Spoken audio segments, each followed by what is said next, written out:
Trump administration plans a massive bailout for Javier Milei after he crashes the economy of Argentina. How is this America first? America first by using your taxpayer money to bail out another capitalist shithole. Notice how Donald Trump is doing nothing to bail out the American people, but he's using taxpayer money to bail out his capitalist friends.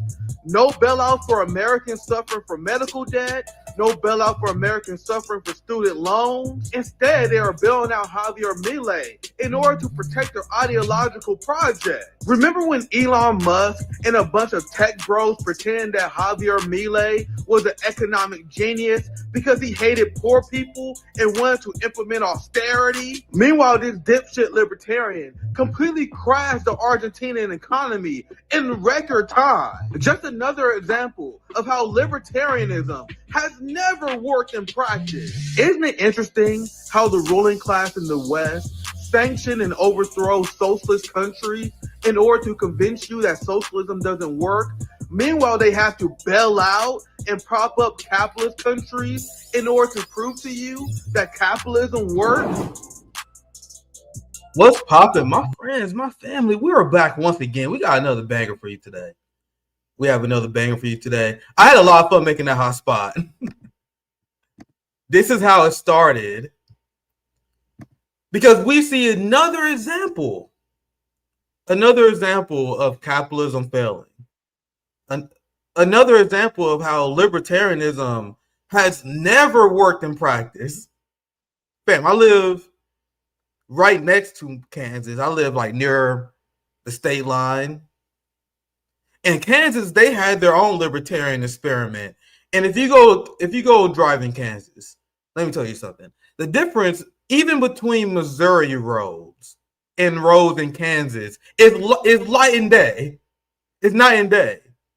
Like the second you cross the Kansas line, the light's not working no more.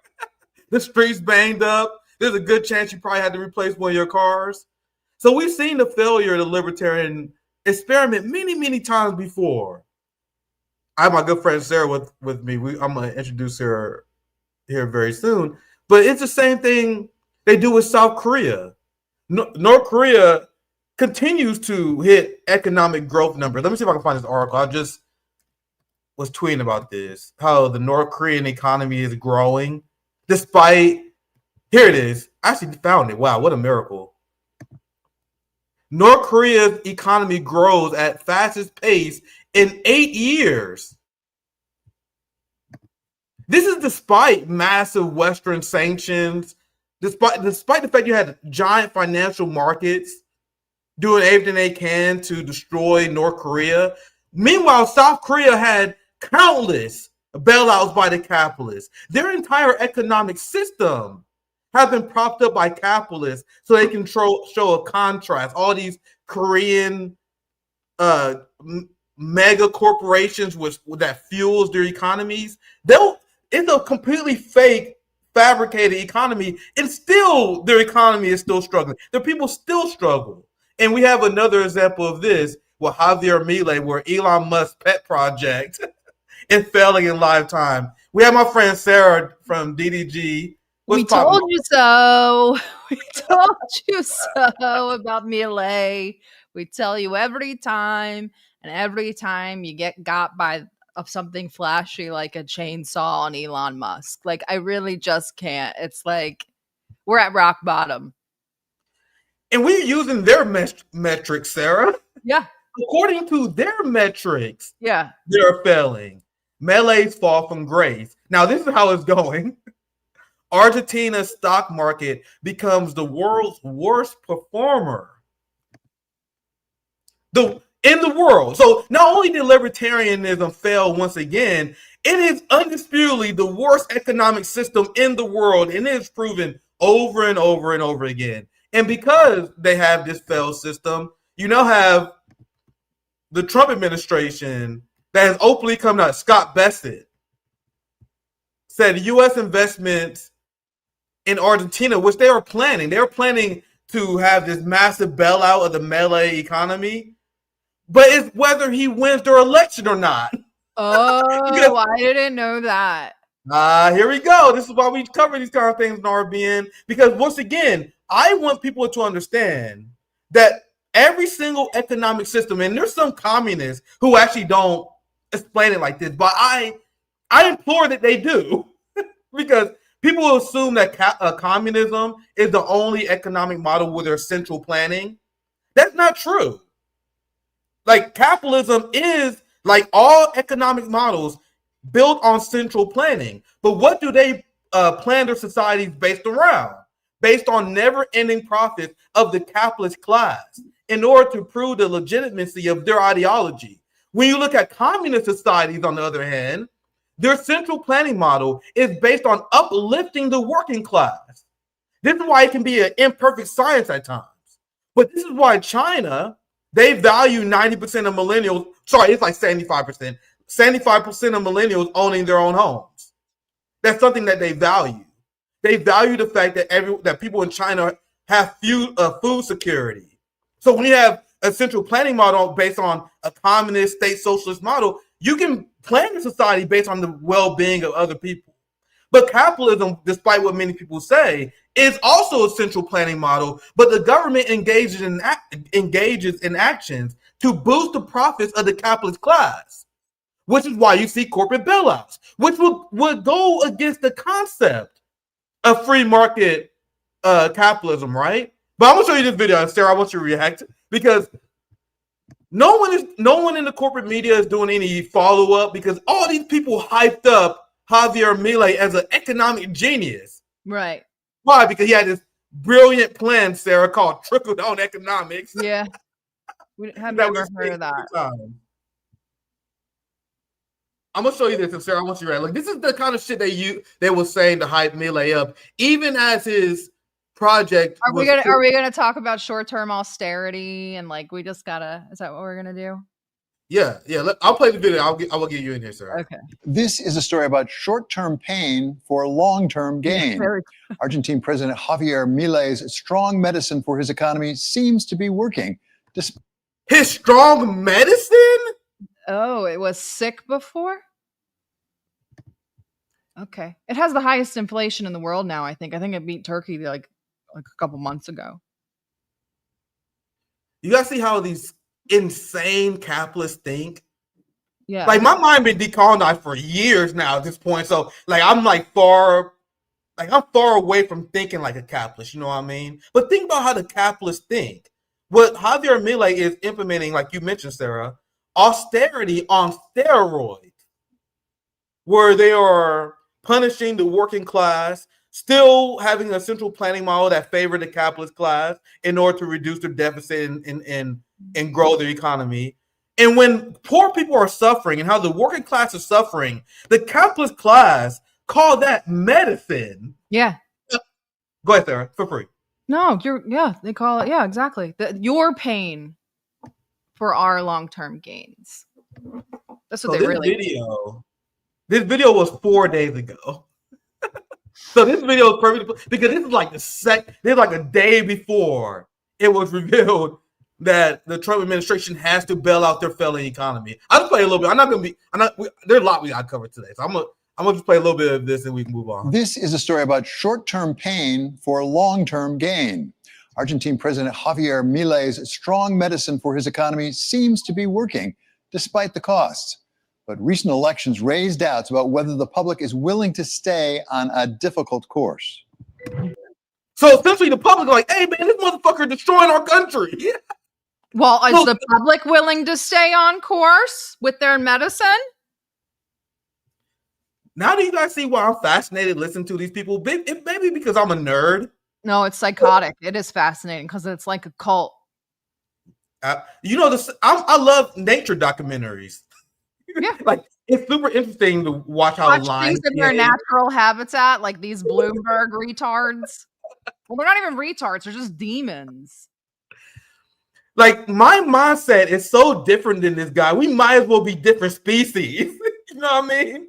Ghouls. He sees the suffering of poor Argentinian people. He's like, man, you guys got to take your medicine. Yeah. Yeah. And it's like, are they willing to stay the course? What are they willing to do what it takes to have a good country? And it's like, Where what?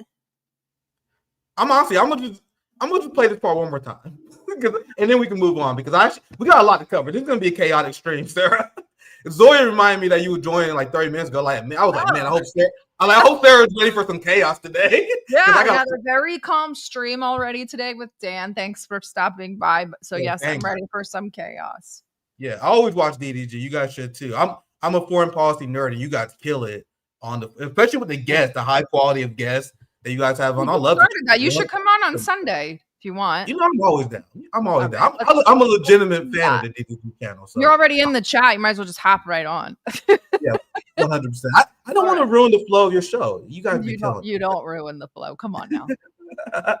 You guys know my ass talk too damn much. I'm gonna play this one more time just because I find this hilarious. I don't know if you guys are on the same wavelength as me. I know there are a lot of political nerds who watch this shit too, but to me, I find this so fucking like the way they think. And I'll be explaining, like my family been so radicalized following my content because they didn't see it until I started pointing it out. Like my brother, he's not like a Marxist theorist like me, but he can't stand these people now. Like my brother is so radicalized, just following my hotspot. I take a lot of pride in that. But anyway, I'll play this clip one more time, and Sarah, you can respond, and then we move on.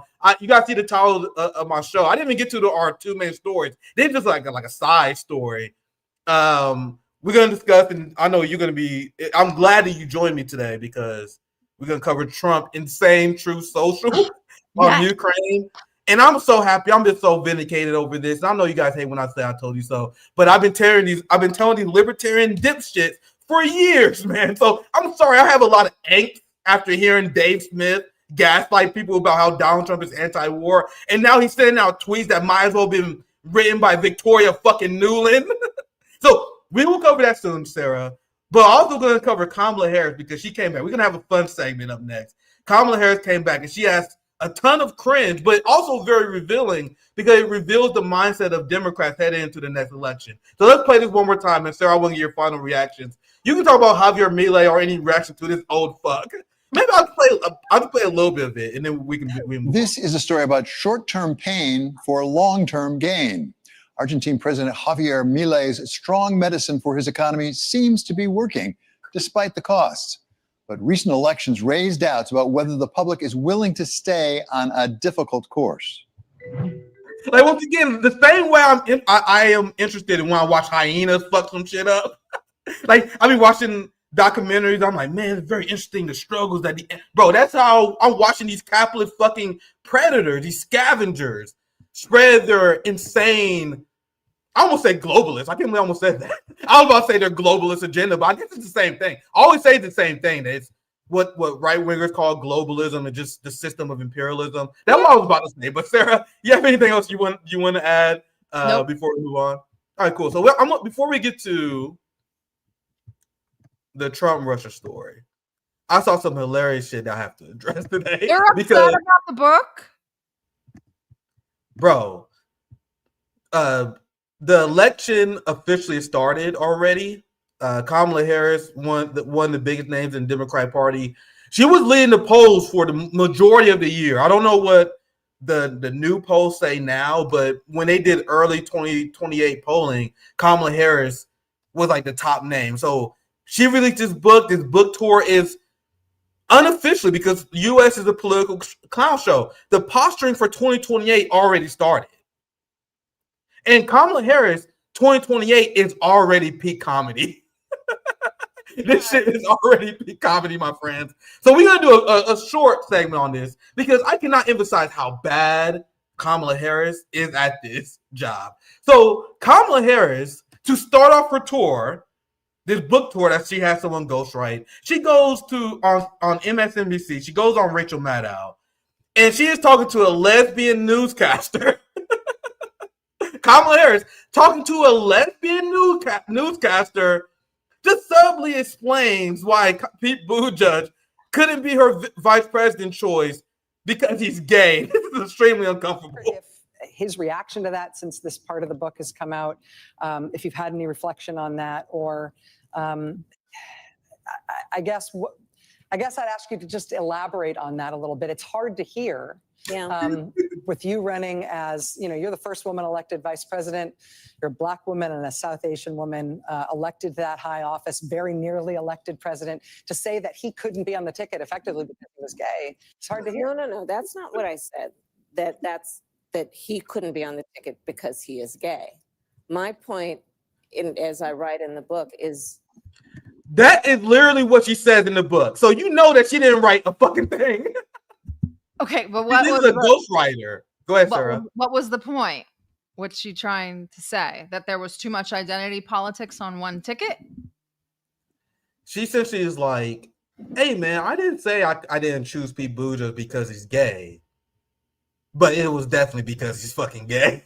Right, but I mean, in a way, I almost see her point. Maybe she's not being very like. Oh yeah, I definitely see her. Okay. I definitely see her point. But what does it say, Sarah? And this is the point I wanted to make: that these people are so anti-human. They just check boxes. You read my mind. Too gay. I already have the gay stepdaughter. I don't need a gay running mate. I already got a gay. I got a gay Jewish husband. I don't need a gay running mate. Kamala and her Jewish husband check off like 30 boxes together. They got Indian, they got Black, they got a lesbian stepdaughter, they got a Jew, it's like they don't need anybody. They're like that. They're like a rainbow coalition right in their house. It's so anti-human. And that's why these people turn people off inherently. That's what identity politics does. It dehumanizes. Absolutely. Meanwhile, we call for our poor white brothers and sisters to organize with us. I say all the time on RBN, I am perplexed by the political decisions of many poor white people. We want to form this coalition with you motherfuckers. We like, hey man, we organize among ourselves. We got our Black community. We want to join hands with you people. This is decades old. Like this shit that MLK said decades ago.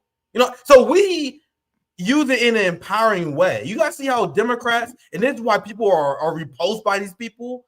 You are nothing but a check box, something for them to check off a list. That's not to view anything.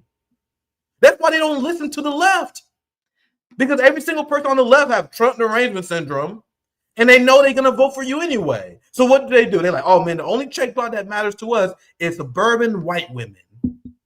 So they create a whole platform based on suburban white women, losing the entirety of the left, because who you are and what you actually care and what you actually advocate for does not matter. You are just a checkbox and a row for them to gain power. But let's continue, because this is as much of a war salad as you can imagine, where Kamala Harris, who definitely didn't write anything of this book, so she barely even know what the book says. She had to explain, well, I didn't say I didn't choose him because he was gay. I didn't mean it like that, but he definitely was fucking gay. You guys know. But I almost enjoy it a little bit. I'm almost on Kamala's side right here. All right, I need to stop talking. I'll let you guys interpret her comments. You're the first woman elected vice president. You're a Black woman and a South Asian woman elected to that high office, very nearly elected president. To say that he couldn't be on the ticket effectively because he was gay, it's hard to hear. No. That's not what I said. That he couldn't be on the ticket because he is gay. My point, as I write in the book, is that I was clear that in 107 days, in one of the most hotly contested elections for president of the United States, against someone like Donald Trump, who knows no floor, to be a Black woman running for president of the United States, and as a vice presidential running mate, a gay man, with the stakes being so high. Oh, yeah, no. You had me in the first half, not gonna lie, Kamala. If you would have just went with that's too much identity politics on one ticket, I would have said real shit. But no, we got this like it's Donald Trump's fault that like you guys see? She can't even handle softball interviews. She made it worse. She made it worse somehow. How can you not handle a softball interview? This is Rachel Maddow holding her hand. And the only response to this question is... She really is holding her hand. I didn't say I didn't choose Pete Buttigieg because he's gay. But Trump is dangerous. Because Trump's dangerous. Yeah, Trump's mean. Trump is dangerous, so we don't want to risk this fucking country because a gay man ruined it for us. And not because he's gay, but he definitely would have lost. You might have the election. won if you picked Pete Buttigieg. Really would have motivated the gays to vote. Here they had no motivation. Now they're floating the idea of doing Kamala Pete 2028, and that should be fucking hilarious. I got to get the hell out of this country. Bro, we're completely cooked, man. That's why I'm on the point where I'm like, man, we need organizers to start arming up. We beyond the point where we talk about Medicare for all.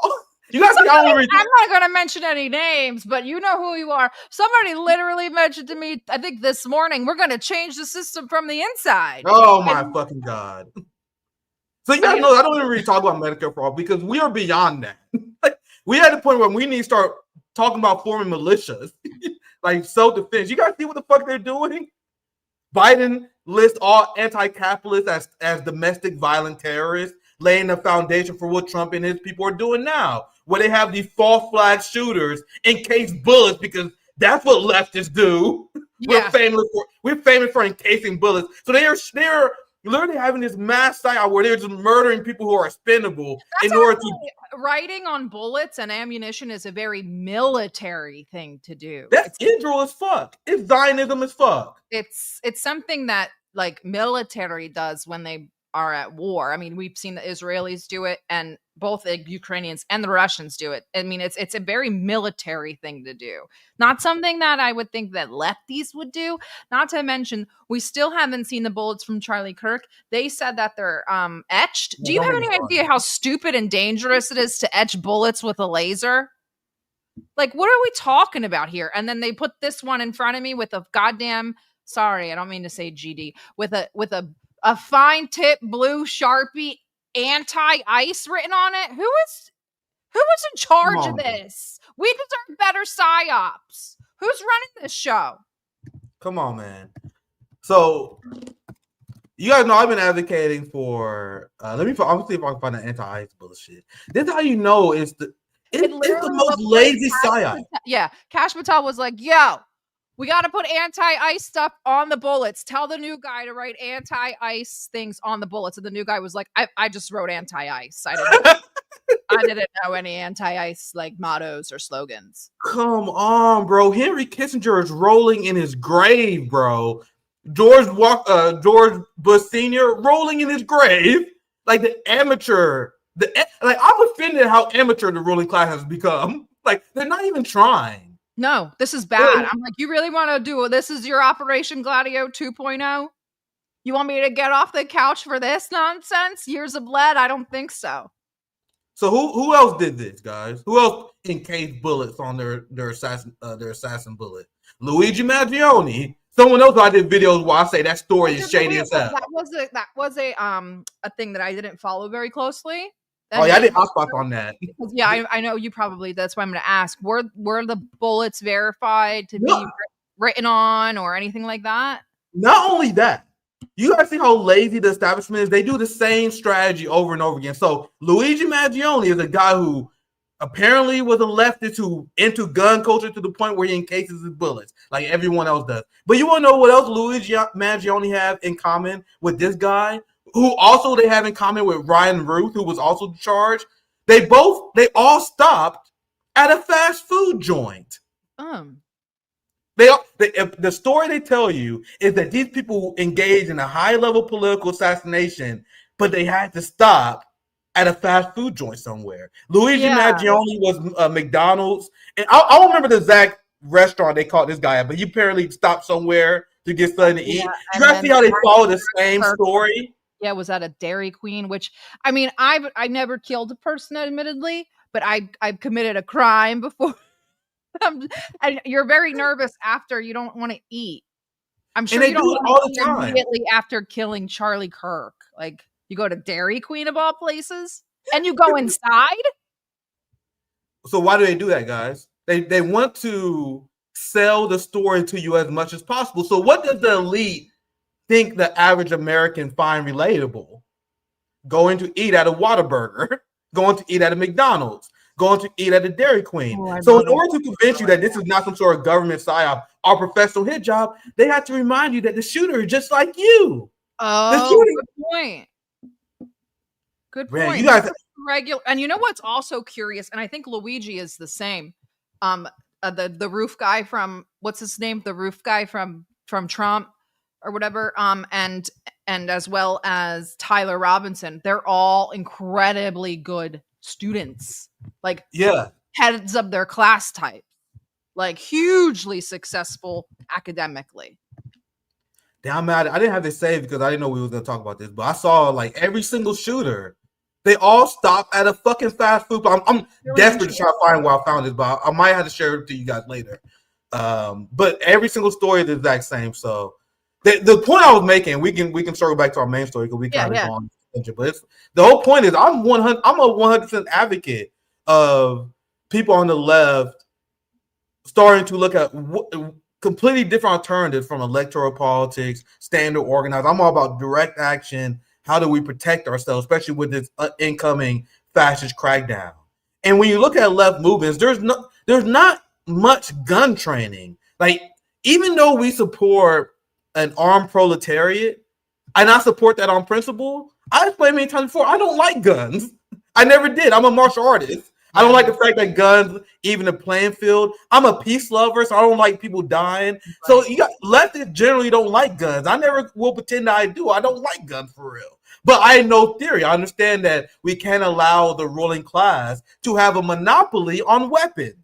So even though I don't like guns, I stand with my Marxist principle that under no means should we give up our arms to the capitalist class. So with this said, many leftists, we're not deep into gun culture to the point where we are encasing bullets. I don't even fucking know how you even encase bullets. But what the Trump administration wants you to believe is that there's leftist organizations. This is what Matt Washington was tweeting. They said we need to have full crackdown on leftist organization who is sponsoring this. Nigga, we don't know how to fucking encase bullets. Not even that. Who is the leftist organization? Do you guys mean the Democrats? Okay, crack down all you want. Have a party. I don't care. What are you talking about? Like, they're like Antifa. I'm like, oh, they're back? Yo, let's just take a pause. We got Charlie Kirk going on tour. Richard Spencer making commentary. We've got Antifa is back rearing their ugly heads again. I feel like I'm in 2017. They're literally, it's the same playbook that they did after the freaking Charlottesville leading up to 2020. Bro, if I didn't have a stream to yell into, if I didn't have a Twitter where I can scream into the void, I would go fucking crazy witnessing these same psyops repeat over and over again. I was on Space this morning. They had the Proud Boys speaking. I said, did I take a time machine this morning? No way. Did I wake up in 2018? They have feds literally on Twitter Spaces now. Well, Nick, it's very interesting. See, nobody pauses. Nobody actually takes a pause and steps back and says, "Wait a minute, Gavin McInnes is all of a sudden allowed back on Twitter. They're ranting and raving about Antifa and now Proud Boys that are in Spaces. Nobody pauses. Nobody takes a second to say, this looks like they're trying to manufacture something." We're getting worked so bad, and this is things that Jenny says, why change anything if it works? Bingo. And guess what? The same cast of characters is right here to do it again. Andy Ngo, freaking Ian Miles Chong, Milo. They're all back. They're all relevant again. Yep. Why? Because Charlie Kirk died, and now the dam has been broken. Nick Fuentes was just on what's that guy named? The Patrick Star of David?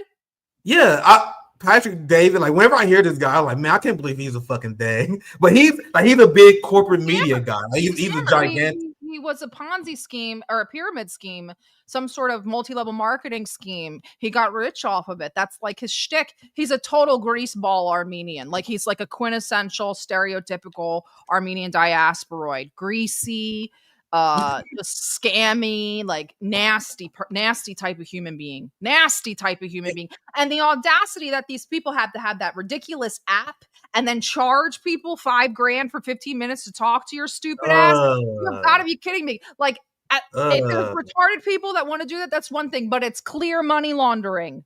Like, fucking full stop. Nobody's giving Candace Owens $15,000 for 15 minutes of her damn time when she streams 24 hours a friggin' day for free. Or you could super chat Nick Fuentes for $50.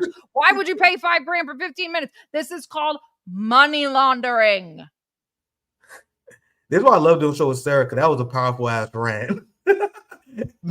I don't have time and I don't have anything prepared for the Nick Fuentes PBD interview. But you guys notice, and you know what's suspicious? Prepared. Yeah, you know what's suspicious about this? Every single time Nick Fuentes or any sort of goiper, whatever, white supremacist, his platform, doesn't the ADL, aren't they usually upset about that? Where are the Jewish organizations who usually condemn? Today, yes. I didn't even think of that. They were like, wait a minute. Where's the outcry of Nick Fuentes going on PBD, who's a very clear Zionist shill? He's got Zionist funding and Zionist sponsors. Bibi was on his show, for God's sakes. And nobody, like, where is it all? Where's the outcry? I'm not accusing Nick of selling out at all. I'm just wondering, like, where are we going right now? I think he's cooked. I think he's cooked already. I don't know if he's scared or he's just trying to get in where he fits in, but it's very interesting. A Russell Brand appearance and then a Patrick Star of David appearance. It's just, it's yucky. Yeah. He's completely cooked. He was on Patrick's show saying how he thinks Israelis are a gross positive. When he preferred them over Muslims, he's cooked. He's completely cooked. But this is the psyop that the right is going on. This is why we went down this tangent. We'll get back to Kamala. But this is what they pushing. I can show you just this guy because I'm doing this segment on the fly. But you can literally copy paste this tweet and it's every single right wing account. Sarah, you all know there's not an original thought on right wing Twitter. They just copy each other's shit. They have a memo, they send it out. We're winning, MAGA 2028. Like, it's the same lazy slop. So essentially, what you see from Matt Walsh, you can copy paste. It's the entirety of the right wing saying this stuff. Every leftist affiliated with Antifa, or any splinter groups, we really back in 2015. We really are. We're gonna hear both good people on both sides any minute now. I know it's said all the time, but it must be said whenever you talk about these people. What does it say about your ideology when you view anti-fascists as your enemy? They go to war with an idea. Yeah, and it's not even that. They're going to war with something they can't define. They don't know what a fascist is, so how could they define the inverse of that? They don't understand these concepts. They don't even understand what they're saying most of the time. This is hilarious because in the next sentence, he says, just as we would do to any American affiliated with ISIS or Al-Qaeda. Brother, the call's coming from inside the house. He's in New York City right now with David Petraeus doing interviews and making out with Zelensky and giving speeches at the UN. What the fuck are you even talking about? Al-Qaeda's here. Like, Jolani is here. What is this man saying? Like, you guys realize that the worst interpretation of what you think Chinese authoritarianism is not even this, right? Mm-mm. Because he's not calling for the arrest of a particular political party. He's calling for the arrest of people who hold an idea. Yeah. And anybody associated with that idea.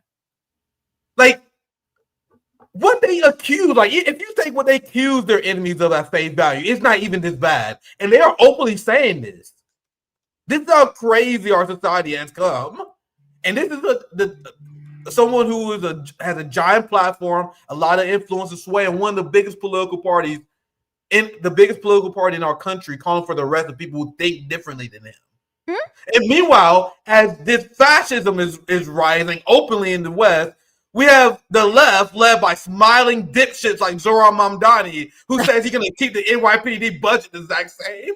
Okay. Yeah. I'm going to talk about my dreams in the future. I'm going to talk about how optimistic I am. Yeah. You have Donald Trump literally labeling socialists, labeling Zohran Mamdani and the left as domestic terrorists. Meanwhile, Bernie Sanders, we're bringing hope to everyone in America. Yeah. They're not ready to meet this moment. Your brown Muslim guy, they're labeling as a terrorist, and you're over here like picking flowers with Bernie and AOC. Like, get your fucking head in the game. Like, these people are all gonna get us all killed. I swear to God, they're gonna get us all into a civil war or killed. People think I'm an asshole, and I guess I am, because I am very picky, because I don't think politics is a game. Like, if you're talking about sports, you can be wrong on sports. Like, I used to have heated debates about boxing. Like, who's the best boxer of all time? I think Sugar Ray is. No, fuck you. I think Muhammad Ali. Like, you can be wrong on sports, but politics is the fucking serious ass game, man. I demand people to be fucking serious about this kind of stuff. And that's So when I see these smiling assholes on the left pretending that everything, that's why I critique toxic positivity. Do you guys think Zohran Mamdani, Bernie Sanders, AOC, and the toxic positivity, fake joy left that we see in the United States, do you guys think they're equipped to handle this battle right now? No. So I am an asshole, but it's not just that. That's not the only reason. You know what I mean? I saw this earlier today. Like Zohran, he was just talking about how, I had no plans to decrease the budget in NYPD. I'm gonna keep their staff the exact same. You know what I'm gonna cut though? I'm gonna cut the Department of Education. Here it is. I don't have time to do a segment on this today because I already did a lot of I told you so statements on Zohran. So I don't want to be a dead horse. But do you guys think that this left is ready to fight what's coming? Zohran Mamdani in the New York Times says he will keep the NYPD staffed at 35,000 officers, and the budget that he will cut is the Department of Education. Yeah. You can't make this shit up.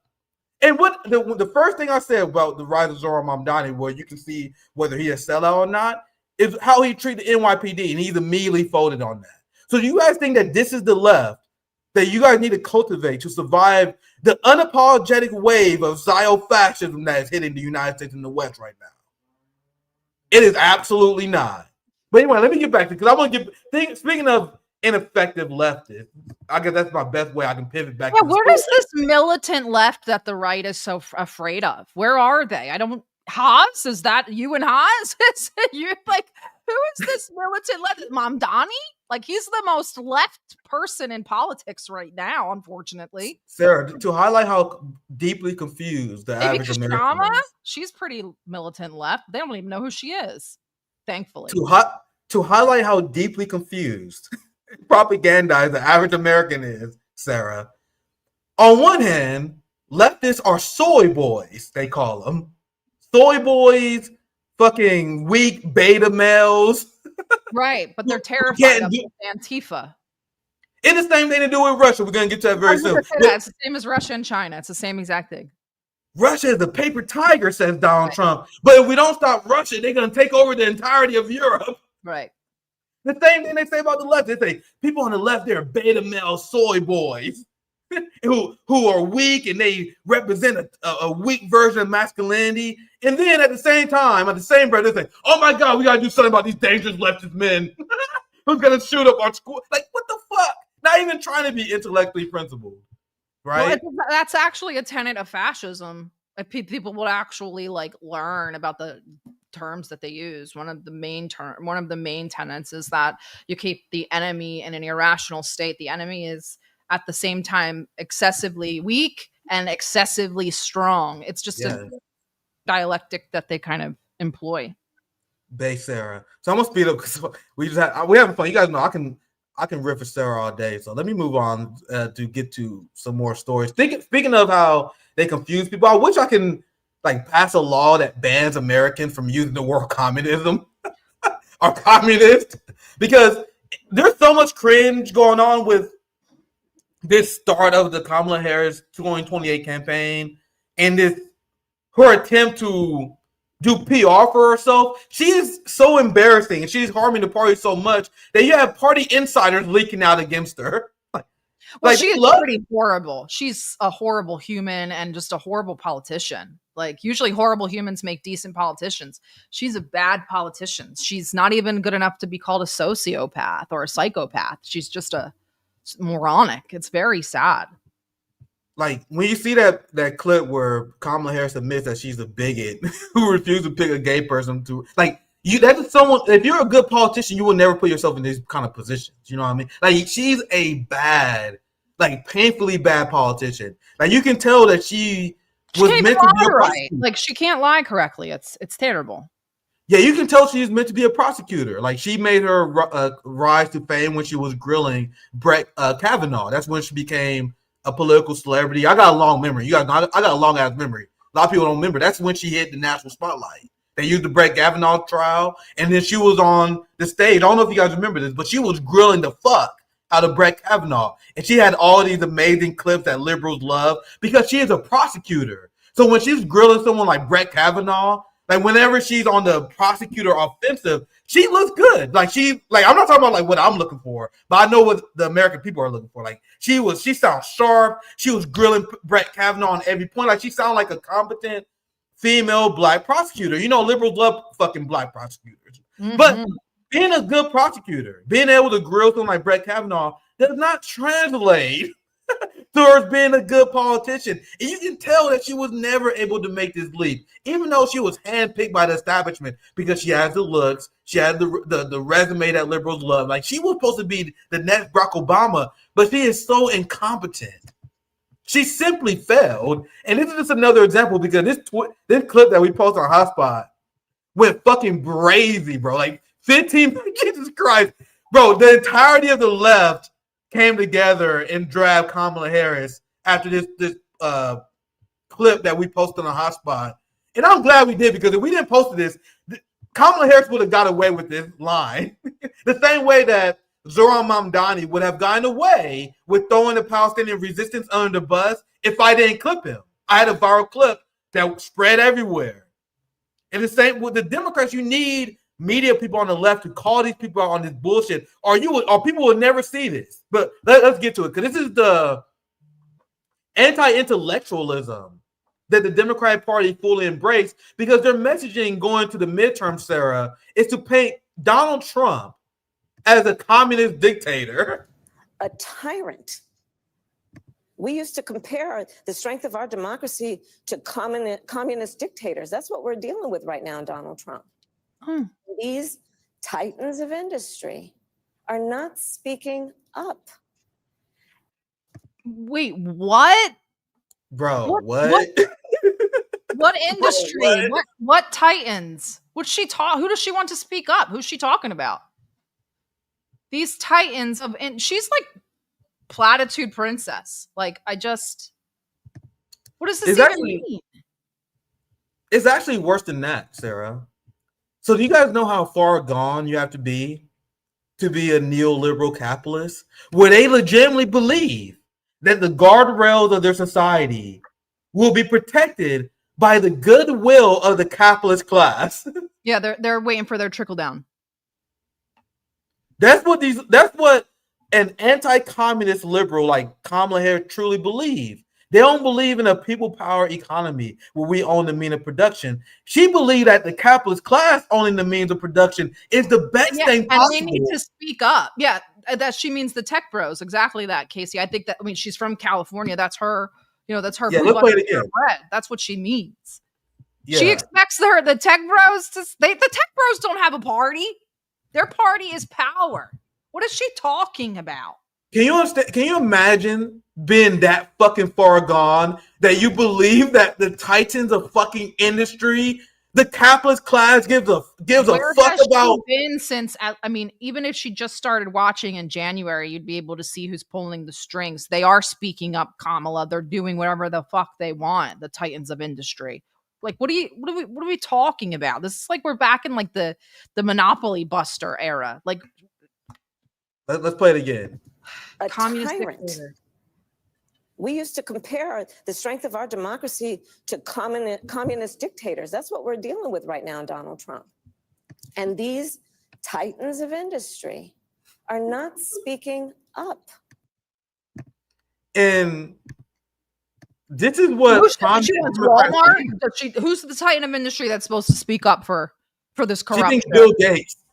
Bill Gates. Bill Gates who's trying to topple the Taliban again? Like, what don't you know George Soros is going to save our democracy, Sarah?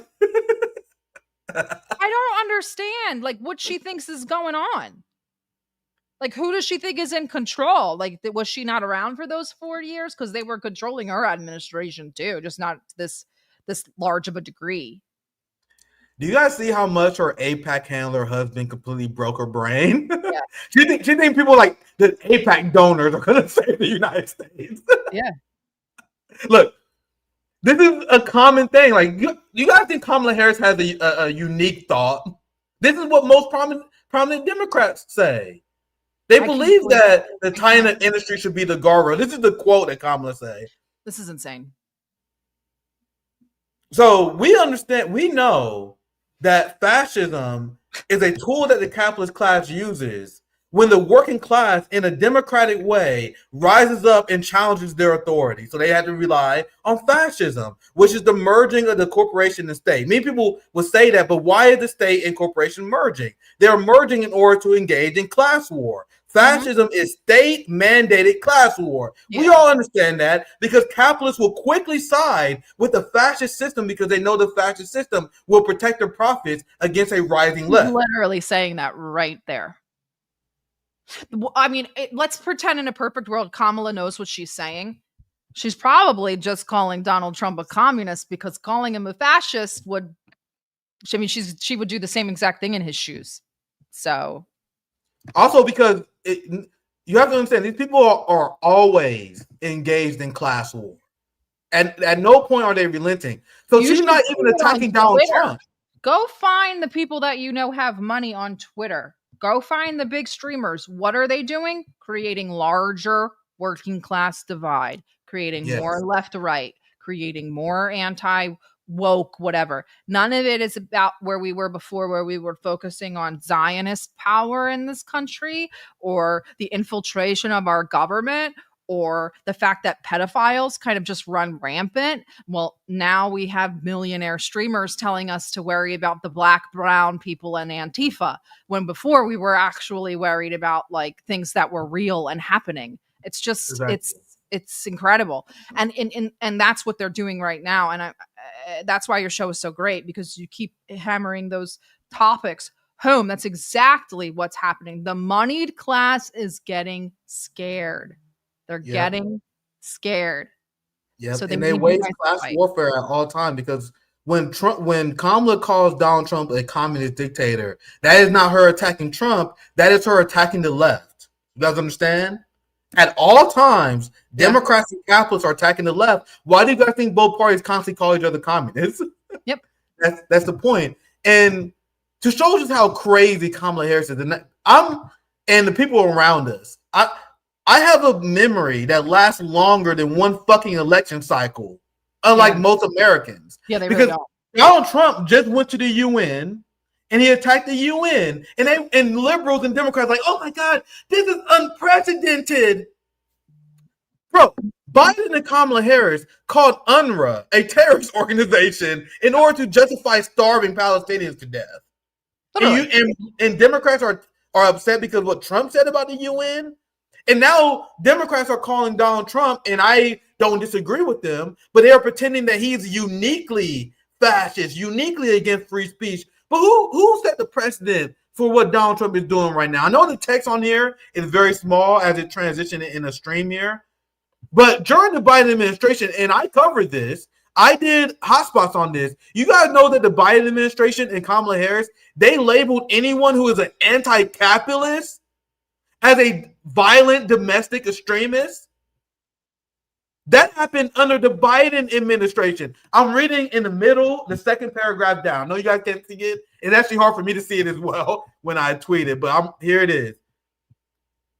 Organizations who oppose all forms of capitalism, corporate globalization, and governing institutions. So according to the Democratic Party, if you oppose governing institutions like the CIA, the FBI, you're a violent domestic extremist. Yeah, there you go.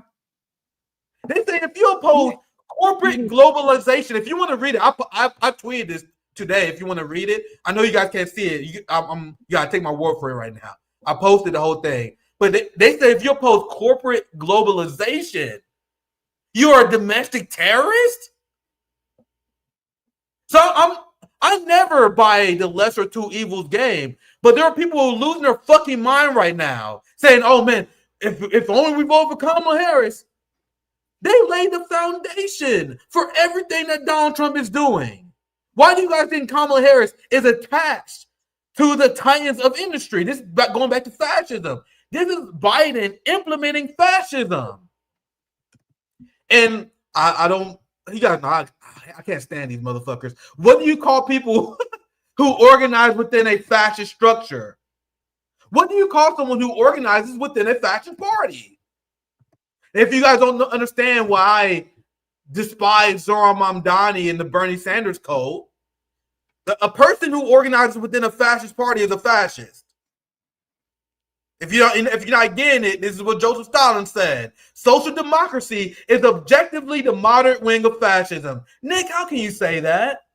Oh no, maybe because Zohran Mamdani said he's going to use the NYPD to crack down on anti-Semitism in an era where Zionists are using that to crack down on criticism of Israel.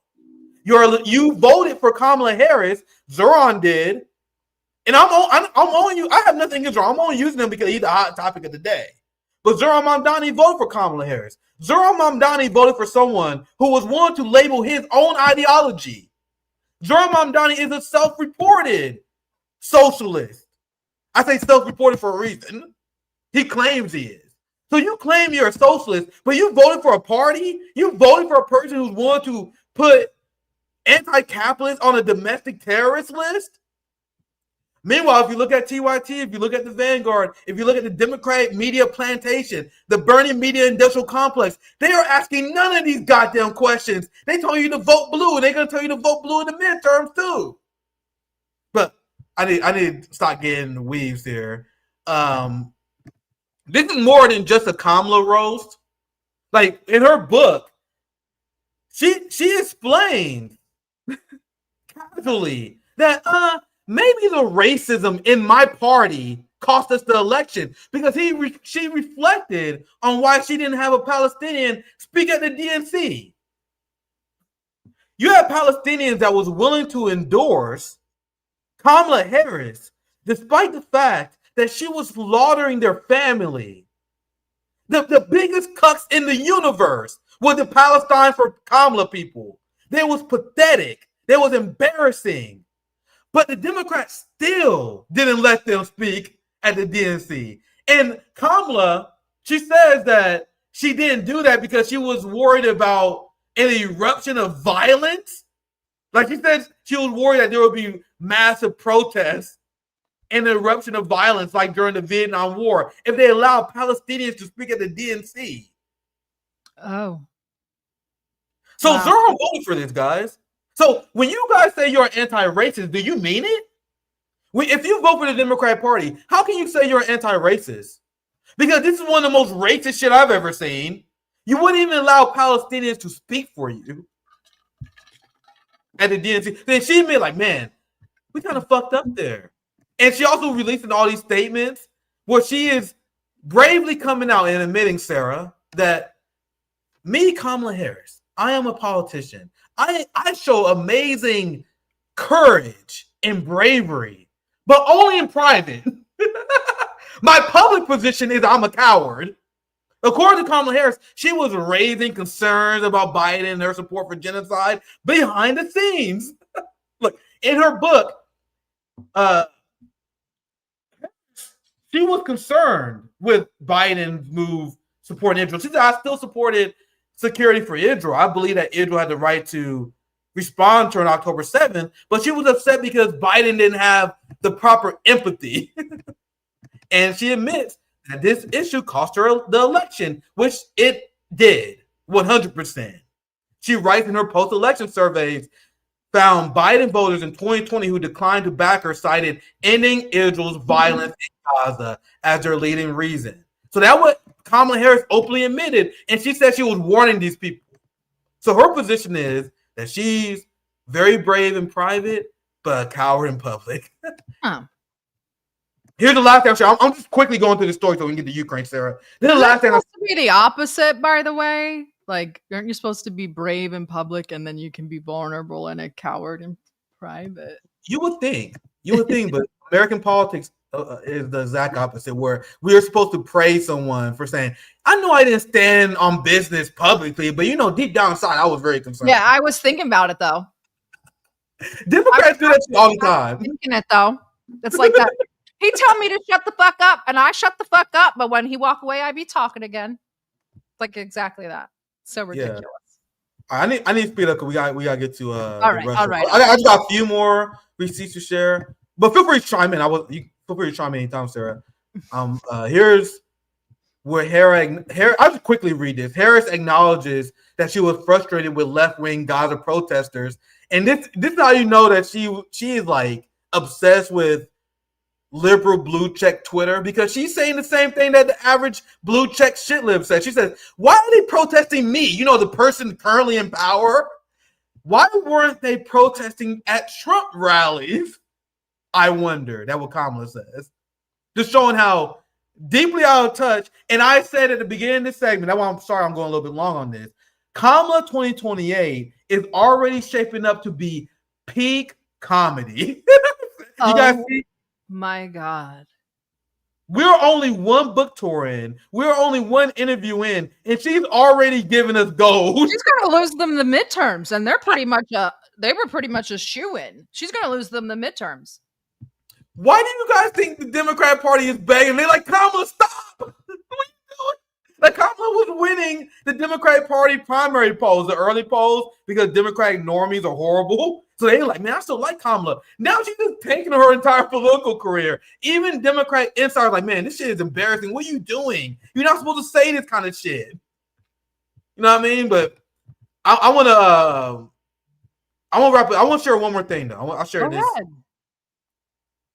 Actually, I got to be careful here. Now I think about it, because I don't know if I can share this.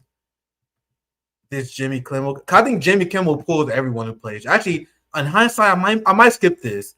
I read the quote because I gotta be careful, but you gotta know YouTube is looking for any reason to pull my shit. I've been pulled they're actually, it's really interesting what's happening. And just because we touched on it a little bit earlier when I was talking about this new floodgates that are open and this repetition, they're unbanning all the people. Not that I disagree, but they're unbanning all the people that got banned during COVID era. Now that does not just include anti-vaxxers. That's going to include all the conspiracy theorists, all the Q people, and all of the et cetera that all usually happen to be on the right. It's very interesting that these floodgates are opening, and they are looking for reasons to Certainly, ban we don't know people like yourself. Yeah, I'm actually gonna read this quote. I'm actually gonna move on because I don't want to get our channel in trouble. Cause I remember right as I pulled this up, I remember I had a video taken down for roasting Stephen Colbert before, so I gotta be careful.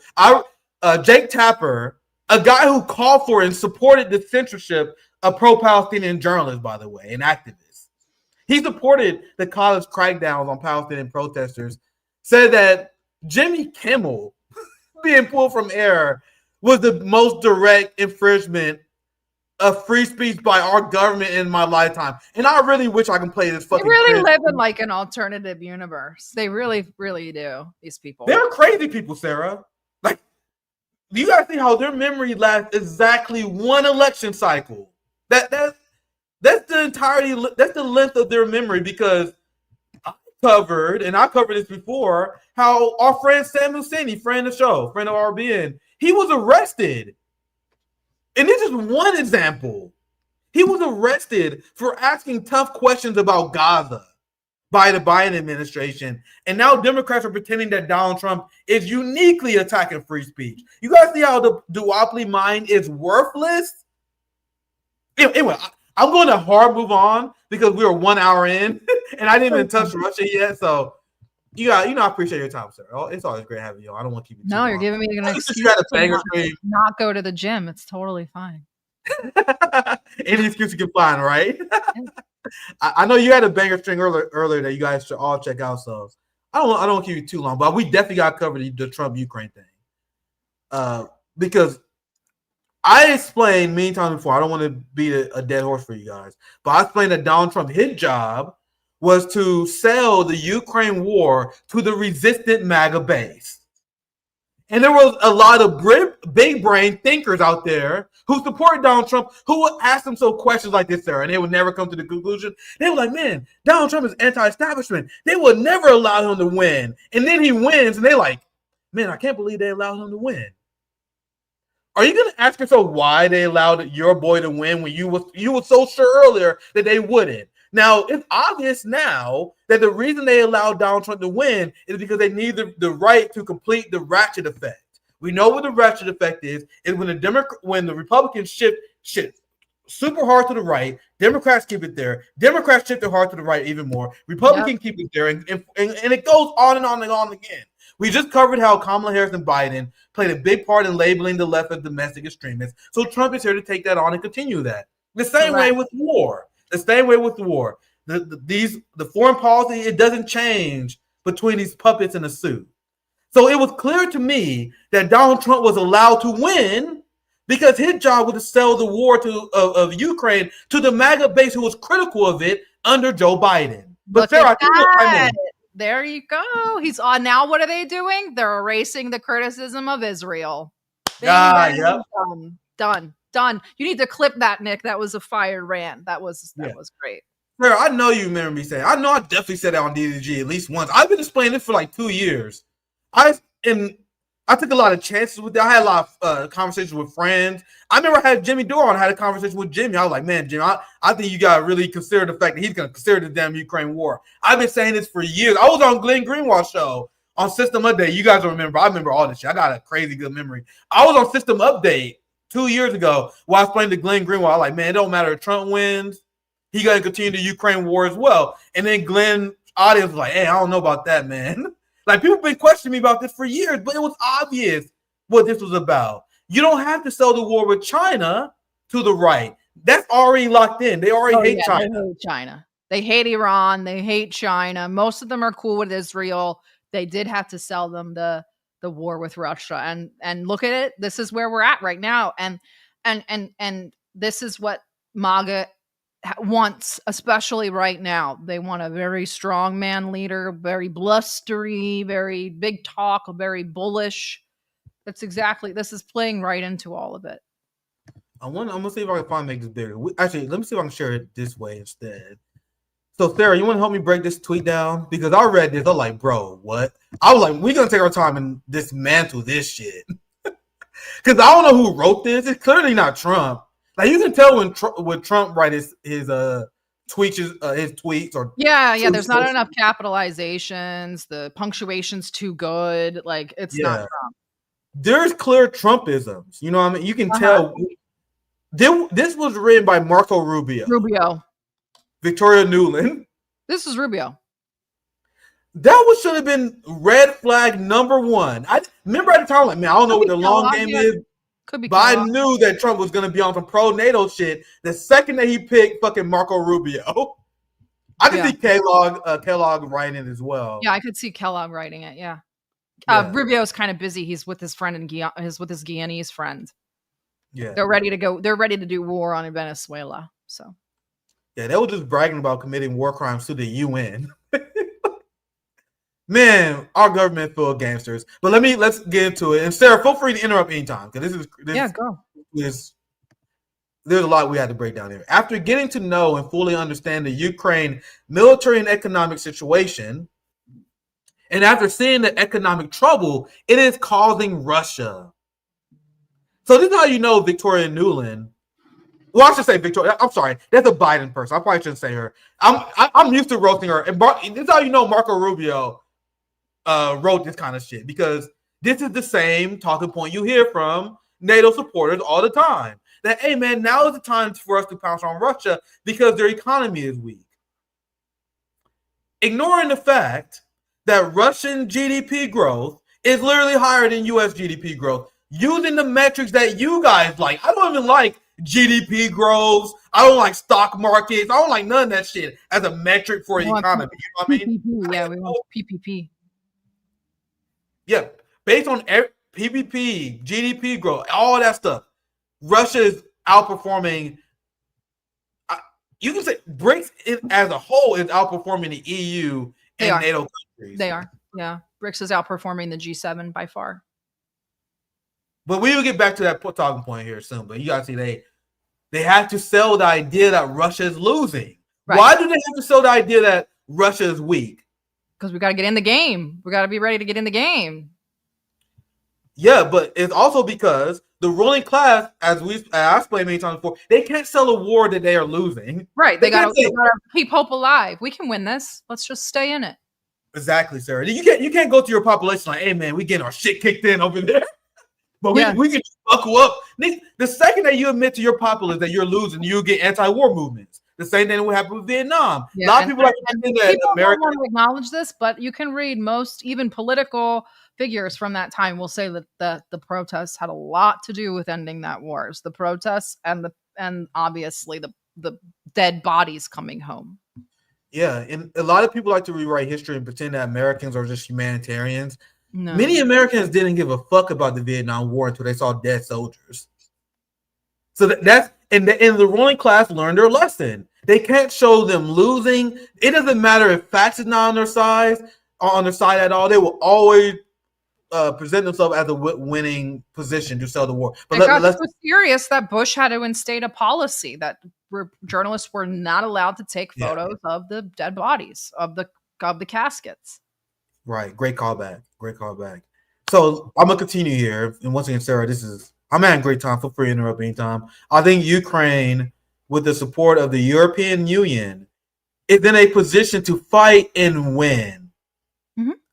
All of Ukraine back to its original form. And just to highlight how far gone Donald Trump is, you guys realize that he means Crimea, right? Yeah. A couple months ago, he was pretty much said Crimea was gone and it belonged to Russia, but we're back again. It's like blowing with the wind. It's insane. So remember that entire political theater they had where Donald Trump was fighting with Zelensky? Yeah. Only for him to concede to all of Zelensky's demands. Isn't it funny how that worked out? So this is my personal theory. It's anecdotal more than anything. But I think what happened was Zelensky and Trump had that clash at the White House because Zelensky didn't know that Trump was working. I'm using a professional wrestling term. Like you guys saw what happened with Roger Jackson and that white dude he attacked or whatever. Roger's a dumbass. He's a dumbass that didn't know that the wrestler guy was working him. Is you set up this fake tension in order to sell shit. So Trump was engaging in this psyop to sell the Ukraine war to his MAGA base. So in order to do that, they have to sell the idea that there's you see where I'm going, Sarah? That's amazing. I didn't even think of it that way. And I always forget that element of Trump, that he is an actor and he does have tons of WWE acting training. Tons of it. And Sarah, I'm not talking shit because you guys remember they told Zelensky, hey man, you gotta play the game. At the follow-up to the Trump White House clash, they had a lot of meetings with Zelensky and they came to the conclusion that, hey man, Zelensky, you gotta learn to play the Trump game. And that's when they had a follow-up meeting and Zelensky, they had that chummy meeting where Zelensky learned to do the Trump thing. You praise Trump. Trump praises you. There's like a MAGA political theater. And you could tell who's the mobsters because Aliyev out of Azerbaijan picked up on that immediately. He walked out of there with like a treasure chest of deals because he knew immediately, I got to grease this guy's palms. I got to schmooze this guy. Yeah. So the entire time they was working an angle to sell the Ukraine war.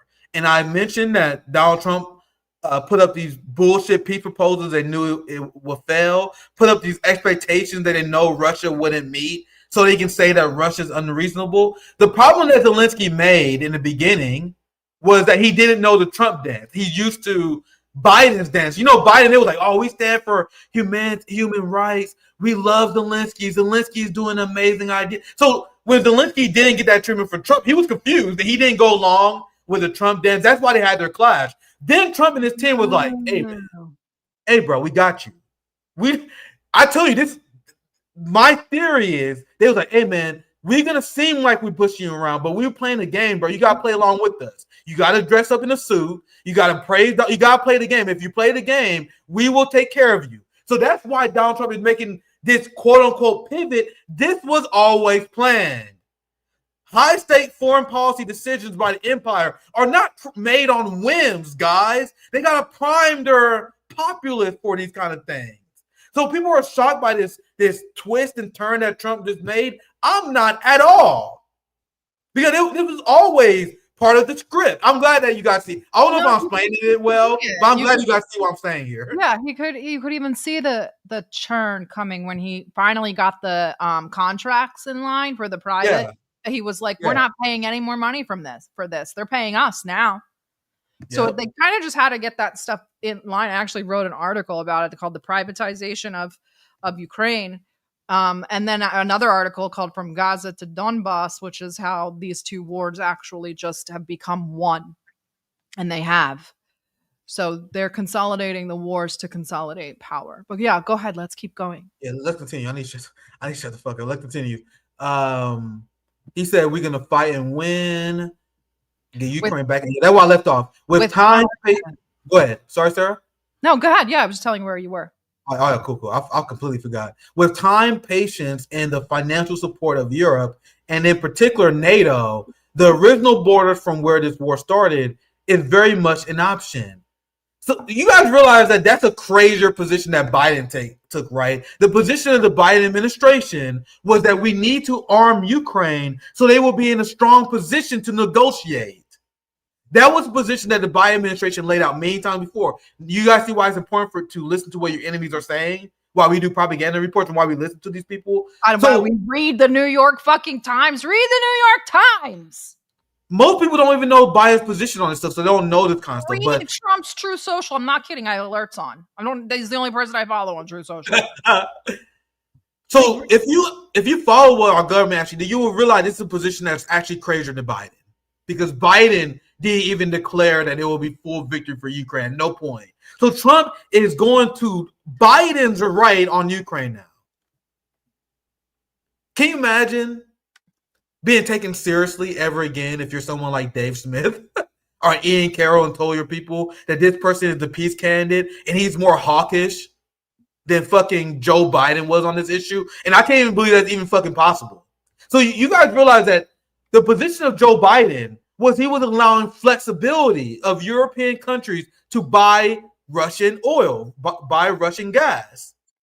The position of the Trump administration, when he's been public for the last few days, is he putting massive pressure on European countries to stop buying Russian gas, which would destroy their economy and their quality of life. That is a position that even Joe Biden didn't take. Correct me if I'm wrong, but I've never seen Joe Biden ever say European countries need to stop buying Russian gas. Never did Biden put pressure on Narendra Modi to stop buying Russian oil and gas. They didn't go that far. So you got to see Donald Trump is not only continuing Joe Biden's policy on Ukraine, he is going further, which, to be clear, I didn't even necessarily predict that. I said that Donald Trump was going to continue Biden's policy. Even I didn't know how fucking batshit crazy Donald Trump was going to take it. Let's continue. Oh man, this is you joined me on a very chatty day, but it's always very thought provoking when DDG and RBN come together. We also have Shama Sawan who joined us on Monday. We have your co-host Chris. He would join us on Friday. So we got a lot of banger shows coming up, my friends. Oh, you and Chris together. That show's gonna be like 3 hours long. Oh yeah, we're gonna have a deep theory discussion. You already know that could be one hell of a Friday show. Richard Matters is scheduled too. I'm waiting for Richard to rebuild his studio. So that show that A-Woman asked for, the Nick Cruz, Richard Matters live stream, that's coming. That's gonna be a fucking banger. I can't wait for that. Anyway, let's continue. Just let me know how you're doing on Tom, Sarah. I told you guys I had a fucking ton of shit to cover. You're giving me all. I'm all over the place. I'm gonna miss my class, and I'm welcoming it. I'm just gonna stay home and read tonight. Yeah, just let me know in the private chat, Sarah, how you doing on time. He said with financial support of Europe, NATO, he said Russia has been fighting aimlessly for 3.5 years.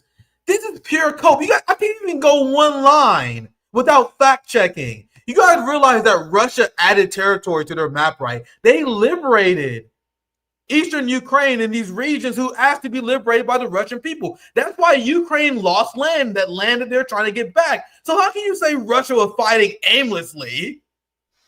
They accomplished their goal of denazifying Ukraine. Look at all the Nazi Banderite leaders who was murdered during this special military operation. So their goal was to denazify Ukraine, and they accomplished that. They wanted to liberate these areas in eastern Ukraine. They accomplished that. Anyway, let me move on because I can't spend an hour fact checking every line, but it's crazy. Like, are they trying to convince themselves at this point?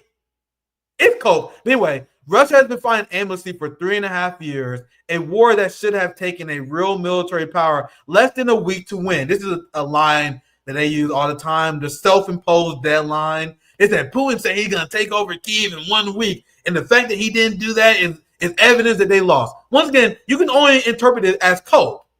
Like you started a proxy war you can't win. You try to fight Russia and Russia punch you in the mouth. So all they have is cope. They gotta tell themselves this stuff to reassure them. Oh, wait, let me continue. This is not distinguishing Russia. In fact, it is very much making them look like a paper tiger. So explain to me, guys. And I point this out, this ridiculousness all the time. I think we alluded to this earlier in the stream. How is Russia a paper tiger? But you guys are so afraid of Russia, you feel like you have to stop them in Ukraine, or are they going to take over the entirety of Europe? Which is it, Sarah? Is Russia weak and has been exposed as a paper tiger? I mean, I asked that this morning. I said, if Russia's economy is collapsing, why not just wait for it to collapse? You don't even have to do anything. It's kind of like what China's doing to us. Why not just wait? Oh my God, dude, this tweet is so long. It is long. All right, Jesus Christ, there's so much bullshit here. When the people living in Moscow and I'm gonna speed up. When the people living in Moscow and all the great cities, towns, and districts all throughout Russia find out what's really going on with this war, the fact that it's almost impossible for them to get gasoline through the long lines that are being formed and all the other things that are taking place in their war economy, where most of their money is being spent on fighting Ukraine, which has the great spirit. Oh my God, dude, this part is actually, I stopped reading this originally, like the first few lines. I didn't really analyze this part to now. So you guys realize that Donald Trump sounds like a fucking American leftist right now.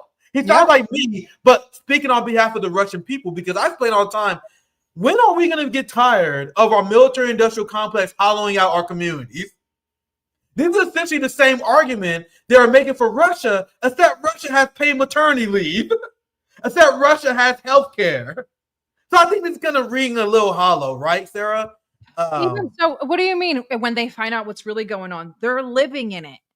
Exactly. They're living there. Like, I mean, I understand that, like, people in Moscow aren't, like, directly affected by the war, but even the people that are directly affected understand it. They hate it, but they understand it.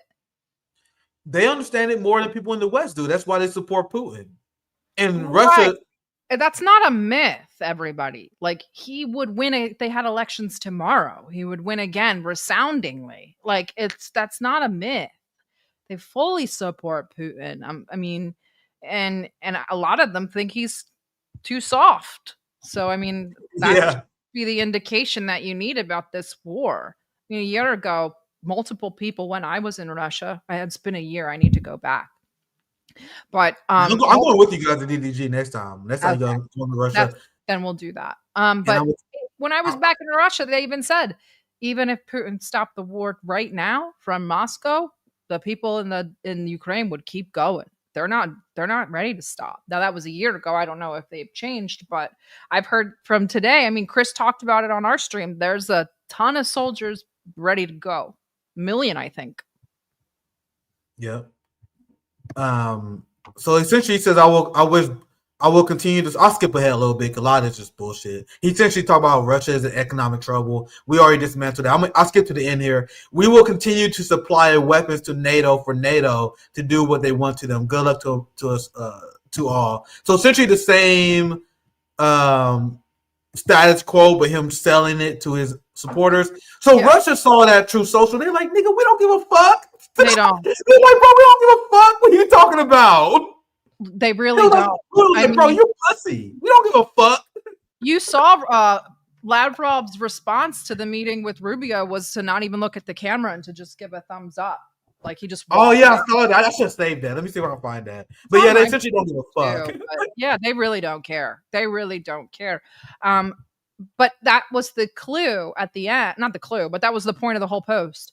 We will keep supplying NATO. As long as NATO buys our weapons, they can do whatever they want with him. That's the send-off to his private donors and his private tech bros at Anduril and Elbet and all the other Palantir, all of them, to say, like, these contracts are good. We're going to keep the party going. You guys see why Putin knew exactly what Trump was going to do as well. So I explained a long time ago how when Putin said he preferred Kamala Harris winning over Donald Trump, people thought he was trolling. He explained many times before that. We talked about that so many times. Yeah, I think I did a show with you. I think we probably did the show. We talked about it. Yeah, he knew he was serious. He was serious. He was dead fucking serious. Understand how to listen to Russians when they talk and how they say things. The last time Putin spoke about Trump at the SCO, he was poking him. He was saying, "Oh yeah, we're good buddies. We even call each other by first name." He doesn't call anybody by first name, not even President Xi. What are you talking about? He's like joking. Like they're trolling him so bad. I really said when Donald Trump was elected, one of my first live streams after he won the election, I was like, bro, I can't wait to see Vladimir Putin and Xi Jinping completely outclass him on the world stage. And it is just as devastating as I imagine it being. Because Russia, unlike what liberals believe, they know that Donald Trump enabled the Ukraine war in the first place during his first term. So they are punishing Trump. And they humiliated Trump on the world stage. And you can give Trump a mini out and say Trump had no choice but to send out those tweets because Putin humiliated him on the world stage. All of these wars in his first term, if you think about it, and don't forget, Peter Thiel was meeting with him in 2017 inside of the White House. Well, he obviously made the conditions perfect for the Ukrainian war, but don't forget about what he did to Iran, ripping up the JCPOA and made the conditions perfect for going after Iran. So he's been setting this up he just thought he was going to win a second term consecutively. All right, so this will be our last mini segment. We're going to continue on this topic, but you want to see who endorsed? You want to know who endorsed Donald Trump's foreign policy? And this should really be the knife in the side of the libertarian bros like Dave Smith, the people who said that Donald Trump was the peace candidate. Hillary Clinton once again came out and strongly endorse the policies of Donald Trump. So if you imagine you believe that Donald Trump is working some sort of 4D chess against Putin, if you have at any point in time Hillary Clinton agreeing with your foreign policy, you are cooked. Yeah, you're done. Big news was this shift on Russia. Mm-hmm. And I'm curious, just looking at the arc of this story over the past month or two, from Anchorage to that European leaders meeting at the White House, to John Lemire's been writing about how Trump's starting to get fed up with Putin, to yesterday. I'm curious, what's your take, and what would it take for Ukraine to win back their land? Well, I have to say, Joe, I welcomed what the president said yesterday. I thought that given all the back and forth, it's one big team, man. If you're still a duopolist, man, how many L's have you taken in the last few decades, man? Yeah, Ukraine has always been a Democrat project. Only recently was Trump able to Trump's also a Democrat. Let's be serious. But only recently was he able to kind of morph that in. And you're so right about the selling the Ukraine war to the MAGA. It took a little bit of time. Yep. Dude, Trump doesn't even know any Bible verses. It's funny because he has to pretend he's an evangelical now. And I remember some right winger. He wasn't even trying to expose Trump. It's kind of a side point, but he was like, "Hey, Trump, by the way, man, we know you're a man of God. What's your favorite Bible verse?" He's literally Jewish. What are we talking about? He's literally Jewish. Christians don't go to the Jewish rites that Donald Trump goes to. He married his daughter off to a Jewish man. Yeah. As a hardcore Zionist. Because I explained many times, but we know how the ruling class married. I just discussed this on Monday. They married for power and relationships. So the second that Donald Trump married his daughter off to a Zionist, you should have known he was cooked. That was the exact second. Down the Erica Kirk rabbit hole, because I did my segment about her being a hot honeypot yesterday, but that was the second that it was clear that the establishment would allow Donald Trump to be president. Was when, hey man, his daughter married Jared Kushner. He's good, bro. You are in the game. You are invested in the game now. Anyway, so compromised. The whole admin is so compromised and so infiltrated. It's insane. It's insane.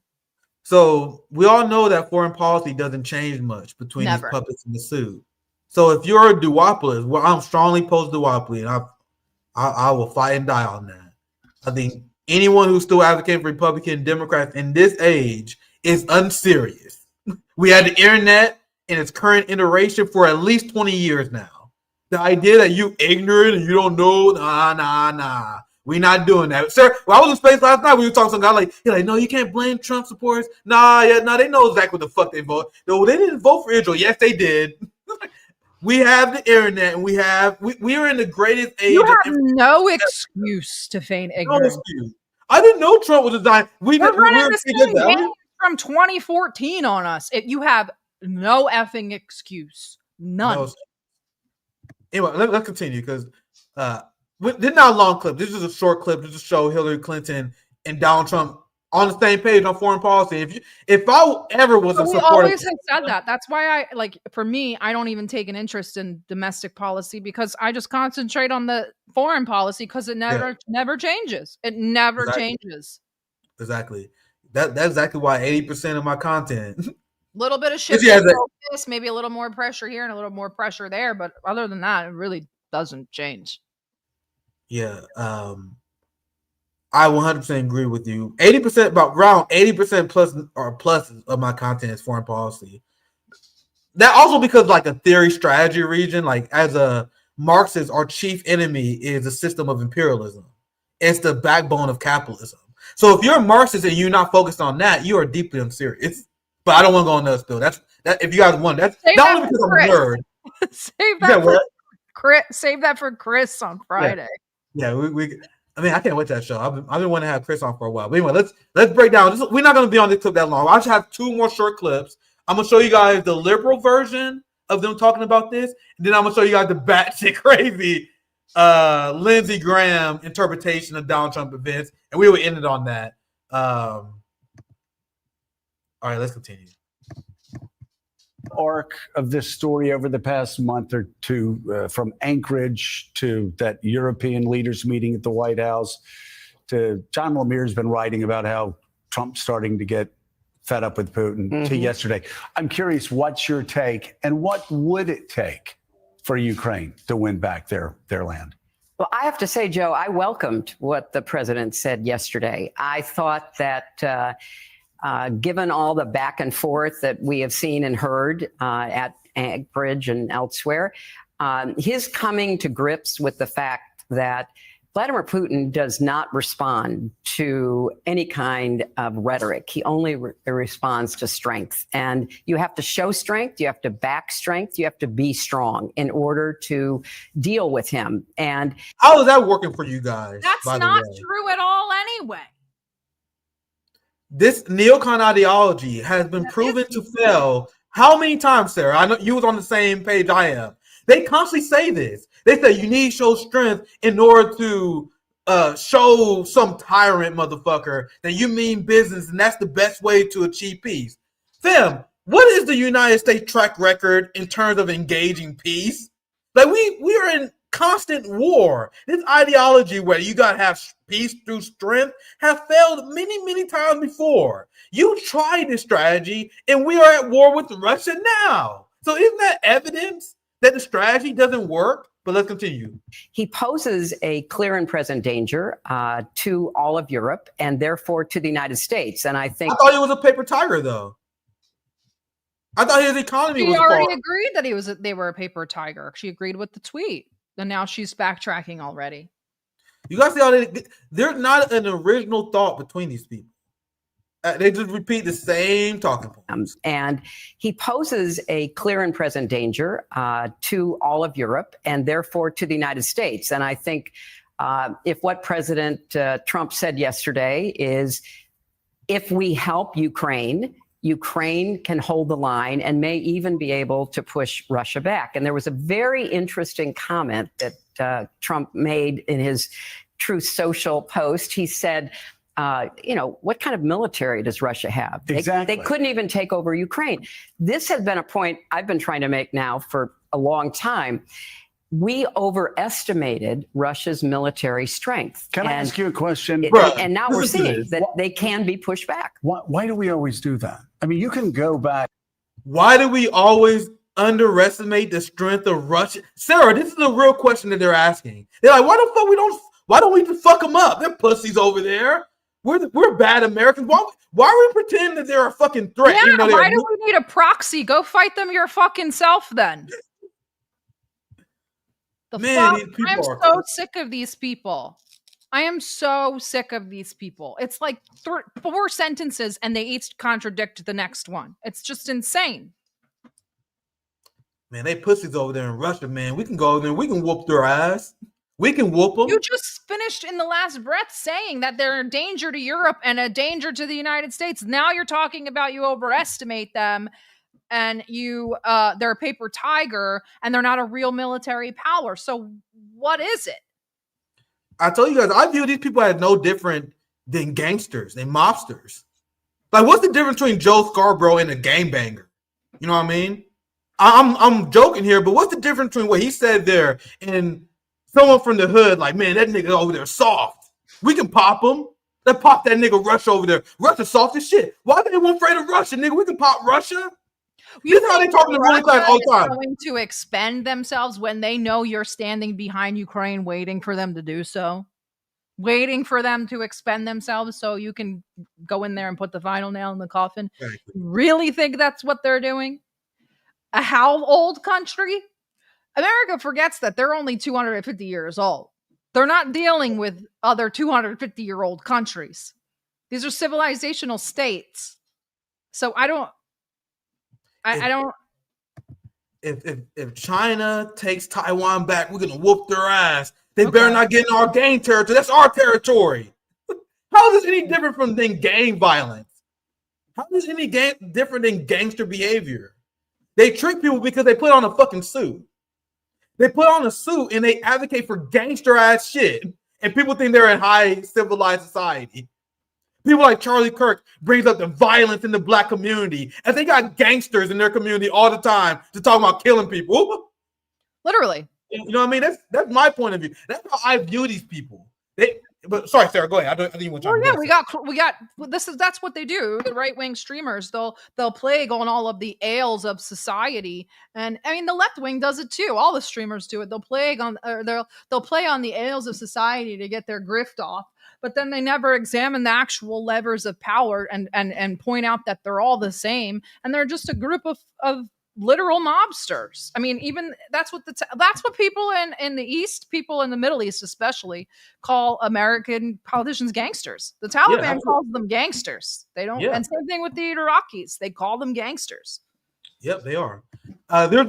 We almost done with the clip, but listen to this. This is where I quit. I only made about 2 minutes in this video. I can tell you the exact moment I rage quit this video, and I knew I was going to cover this tonight. Is this moment right here. This pure cope by Joe Scarborough, where he pretends that Russia is weak and then immediately contradicts himself in the same sentence. Can I ask you a question? And now we're seeing that they can be pushed back. Why do we always do that? I mean, you can go back. I mean, you look back at history. You look at Japan's war with Russia. You can look at what happened in Finland and Russia before World War II. You can look at what happened in June of 1941 as the Germans. Now, eventually they pushed the Nazis out, but sir, are you okay? Do you really use Russia defeating the Nazis, one of the most powerful military forces in modern human history? Did you use that fact, the fact that the USSR killed 80% of all the Nazis that died in World War II? Are you using that as evidence that Russia is weak? Sarah. They lost 30 million people and managed to get up and push the German war machine back to Europe and then take half of Germany. Like, what? These people are high. Bro, France literally fell immediately the second that Nazi Germany looked at them. Literally. Meanwhile, according to Joe Scarborough, the USSR and Russia has been proven weak because they defeated the Nazis. Listen to him try to explain this reasoning, and then we'll move on. Japan's war with Russia. You can look at what happened in Finland and Russia before World War II. You can look at what happened in June of 1941 as the Germans. Now, eventually they pushed the Nazis out, but how many tens of millions of people died? Why is it that we did in the Cold War too? Why do we always overestimate Russia's strength? Well, because I think that, Russia is very good at propaganda and very. That's why. That's the high level idea. What? I literally had to go to Russia and teach a class about propaganda because they're that bad at propaganda. Exactly, Sarah. Russia has no soft power whatsoever. None. Really, they don't. They have the most soft power that they have is here. And most of it just comes from these people never shutting the fuck up about them. Now, I gotta be careful here. But you gotta know I would never, ever call my beloved gay brothers and sisters the F word that rhymes with maggot. I would never call a gay person that. I think that's disgusting to do so. But there's never been a person I wanted to call a maggot more than Lindsey fucking Graham. I really hope I don't offend anyone with saying that. I really want to call this motherfucker a faggot because he really is. Jesus.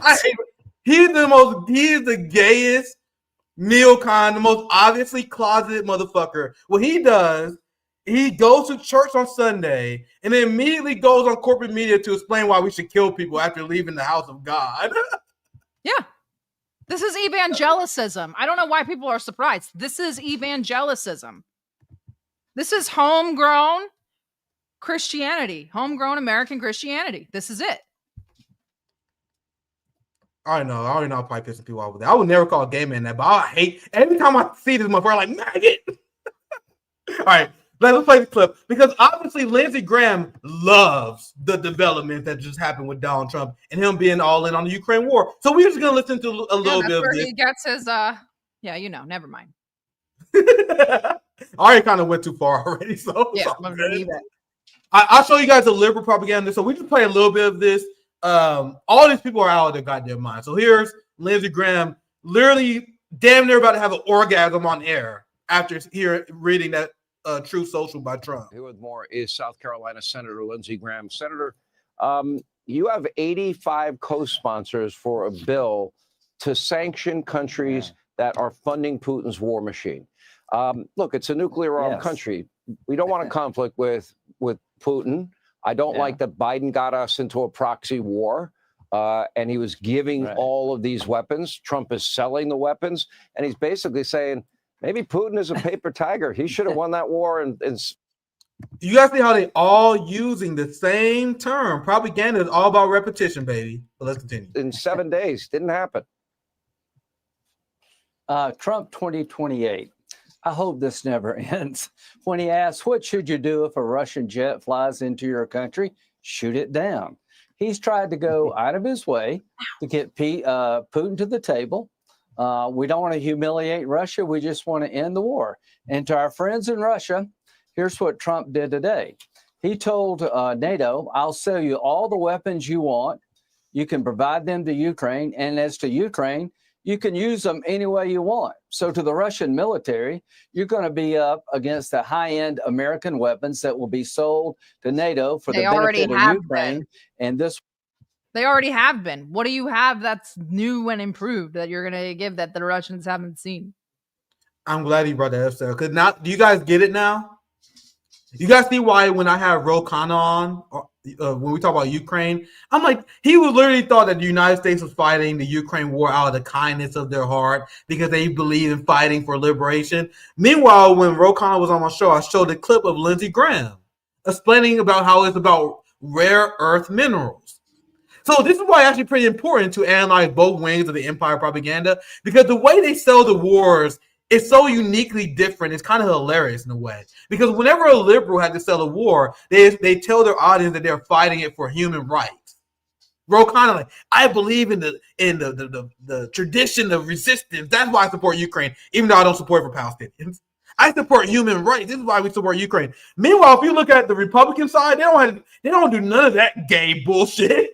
They're like, nigga, we waging war because we fucking want the oil. We selling the weapons. We making a ton of profit. If you don't believe me, here's Donald Trump essentially saying the same thing, saying what Biden was smart enough not to say. Because as we know, Ukraine stands no chance to win. Everyone knows they stand no chance to win. But like Julian Assange said, the goal is not successful war. It's never ending profitable war. So Biden was smart enough not to say this shit out loud.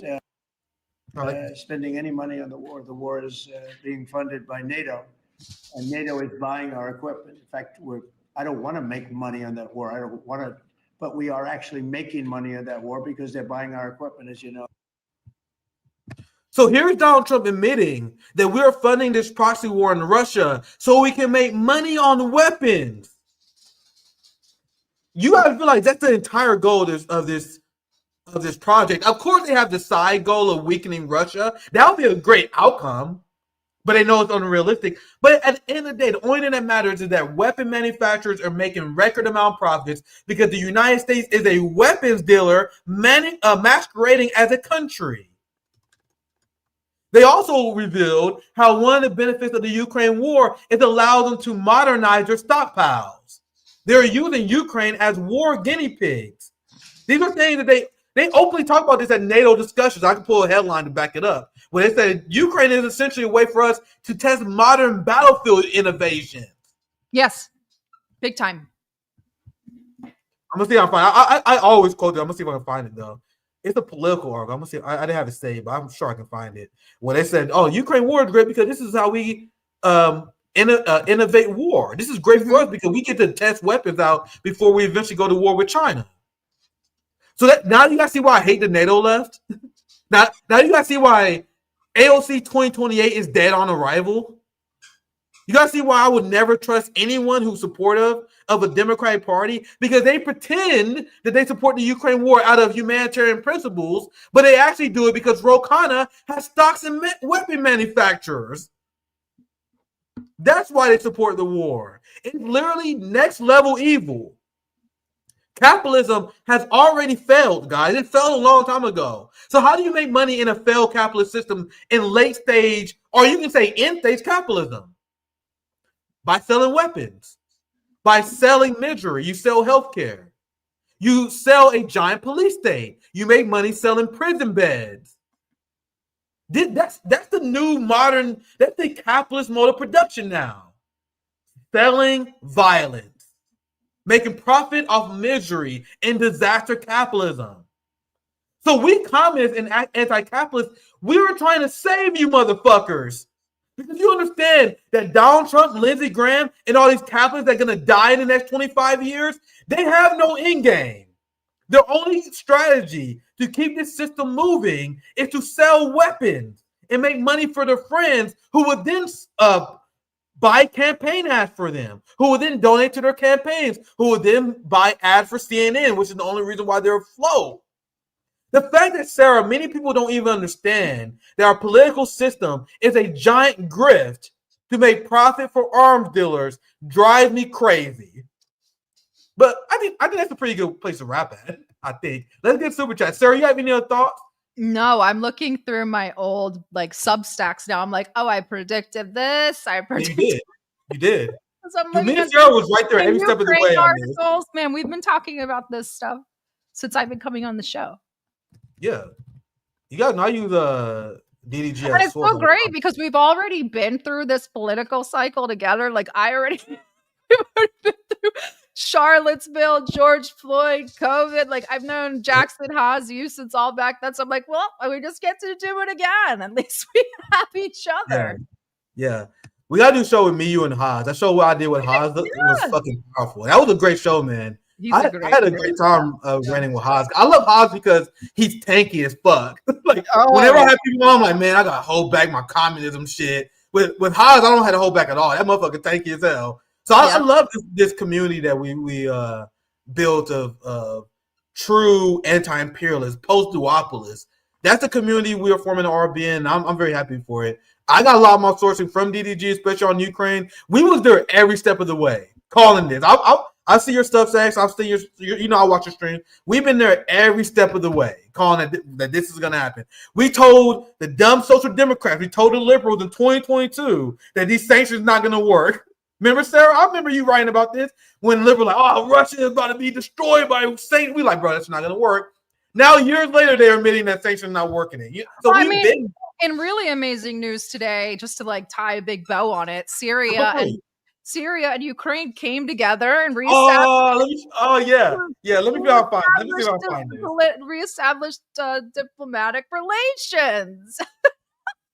I'm glad you reminded me. Like, there were so many things that we didn't even get a chance to cover. And it's so funny because I've been writing this article for like 2 months, but I'm in the middle of an article about the Azerbaijani-Israeli Ukrainian axis, and now I'm like, great, I could just bring Syria right into it. It's perfect. Maybe next time we'll touch base on this. Maybe I'll talk about this with Chris. Your co-host. That would be a great because one. I had Syria down. He lived in Syria. Syria. What was that, Sarah? He lived in Syria, so he knows. Oh, nice. So that's gonna be great. I'm actually glad I did say that for Friday then, because I actually did have a segment planned, because you guys saw how the West is embracing Al Qaeda and literally head choppers. They literally have head choppers in Washington D.C. We don't have time to do a whole segment. We were about to, but you guys know how our straight with DDG go. So I'll probably cover this more in detail with Sarah, but I want you to talk about this. I saw this right before I went live. I'm happy about it. It helps me. You know what I mean? Yeah. It helps for us to be like, this is how this side will line up. And who is Jolani in negotiations with right now? Bibi Netanyahu. So it's very, the lines are being drawn, and people need to understand that it is a consistent position, the one that we have. We're not on a humanitarian platform. We're not here as neoliberals. We're here as multipolarists. We're here as anti-imperialists. We're here as anti-NATO bloc. Like, that's what we are. And these holding a position of pro-Russia, pro-Palestine, and pro-Armenia, for instance, is consistent. Period. Very well said, my friend. I'm gonna get to some super chats here. This you guys know Sarah. One of my favorite shows when we got RBN and DDG. I'm glad you guys enjoy it.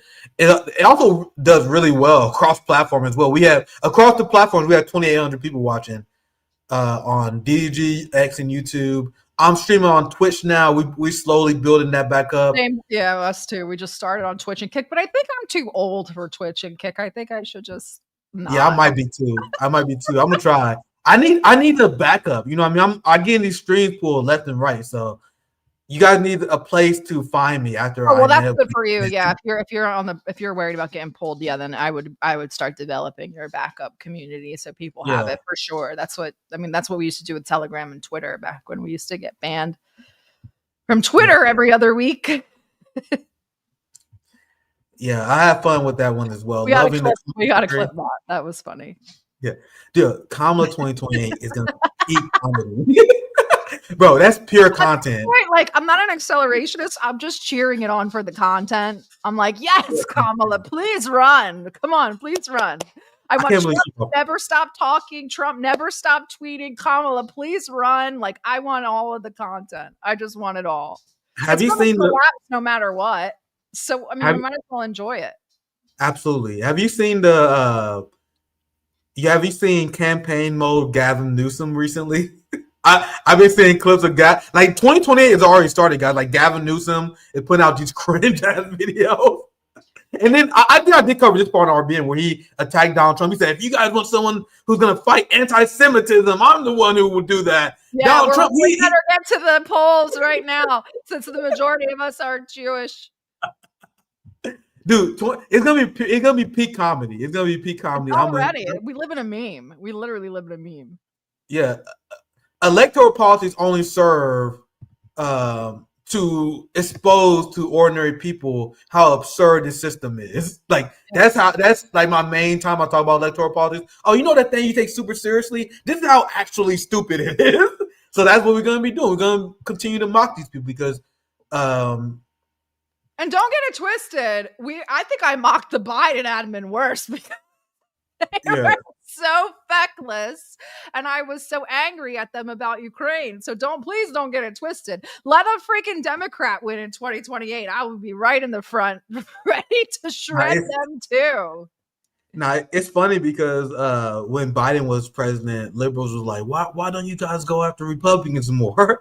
And now that Republicans in charge, the liberals like, no, don't go after them like that. Yeah. Like, they get upset because I go after him too hard for his support for Israel. And they also got mad at me for my parody I was doing about Charlie Kirk.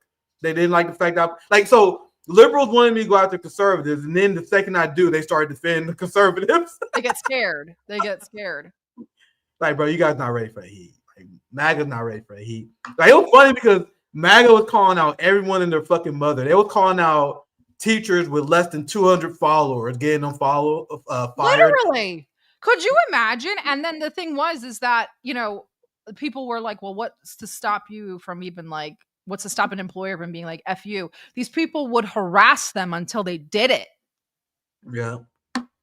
So they want me to believe that they can find a random teacher with less than 200 followers, but they didn't see me calling out Charlie Kirk and what he was. So sometimes you have to engage in parody to reach people.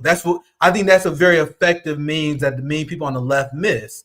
They full of boring academic nerds. And the one who do engage in parody, they're fucking neoliberal propagandists like fucking Jimmy Kimmel. Like, we need someone on the left to expose it. That's what I see. Like Haas, he does that a lot as well. Like, sometimes you need to engage in parody in order to expose some things. But let's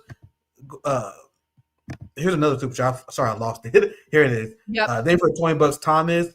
Capitalism lives off fake scarcity. Your tax dollars is a pro-austerity myth. Absolutely. Federal finance does not work like a household budget. It's not limited to my income. Too many working class think like Melee. Love RBN. I love you too, brother. Thank you. That's a very well-informed comment. You guys know we got some big thinkers at RBN. We have intellectuals at RBN. I love the comment that we have here. Only a few more, and we begin to wrap. Thank you for the $2. Gopaler. Oh, so MAGA is saying that tweet was Kellogg, or that this. Oh my God, dude! It never ends. Never ends. It never ends. They would never apply sovereignty to the decisions that Donald Trump makes ever. All the people still blaming Pam Bondi for Donald Trump being a pedophile protector. It's always someone else's fault. It's never Donald Trump's. The way they infantilize that man is amazing.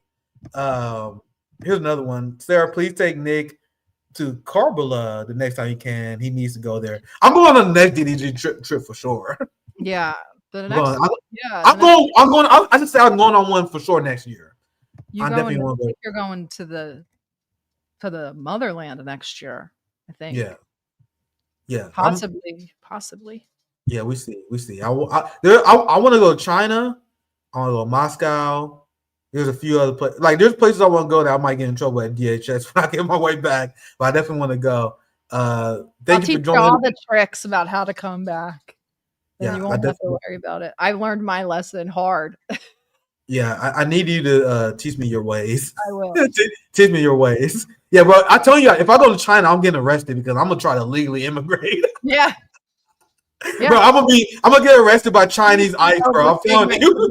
Overstay my visa. The CPC is gonna come find me. I'm gonna be like, man, look at my Twitter page, bro. I am a homie. You trust me? I am a fucking homie.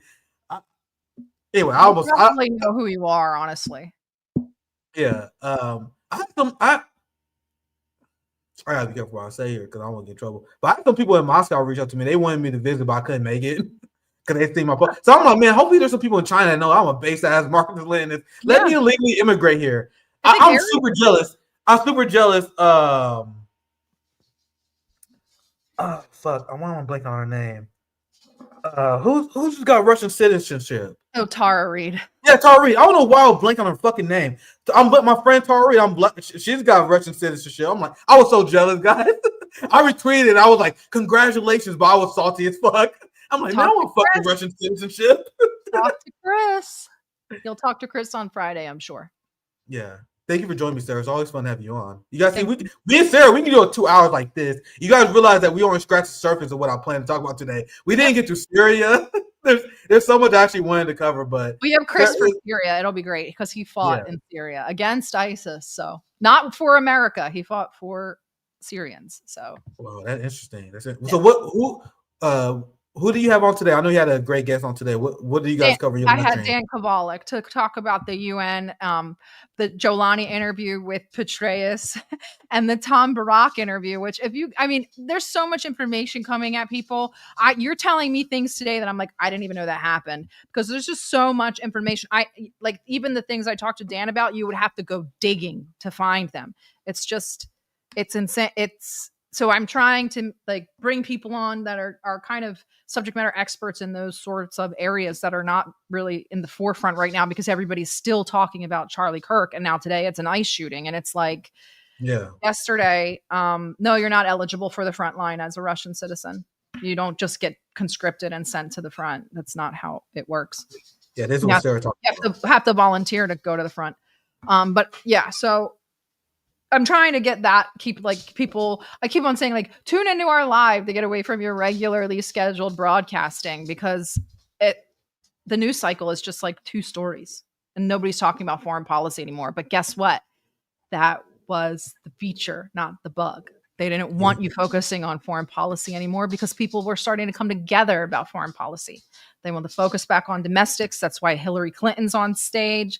That's why it's So I've been concentrating on foreign stuff. Yeah, and that's why we love having you on here.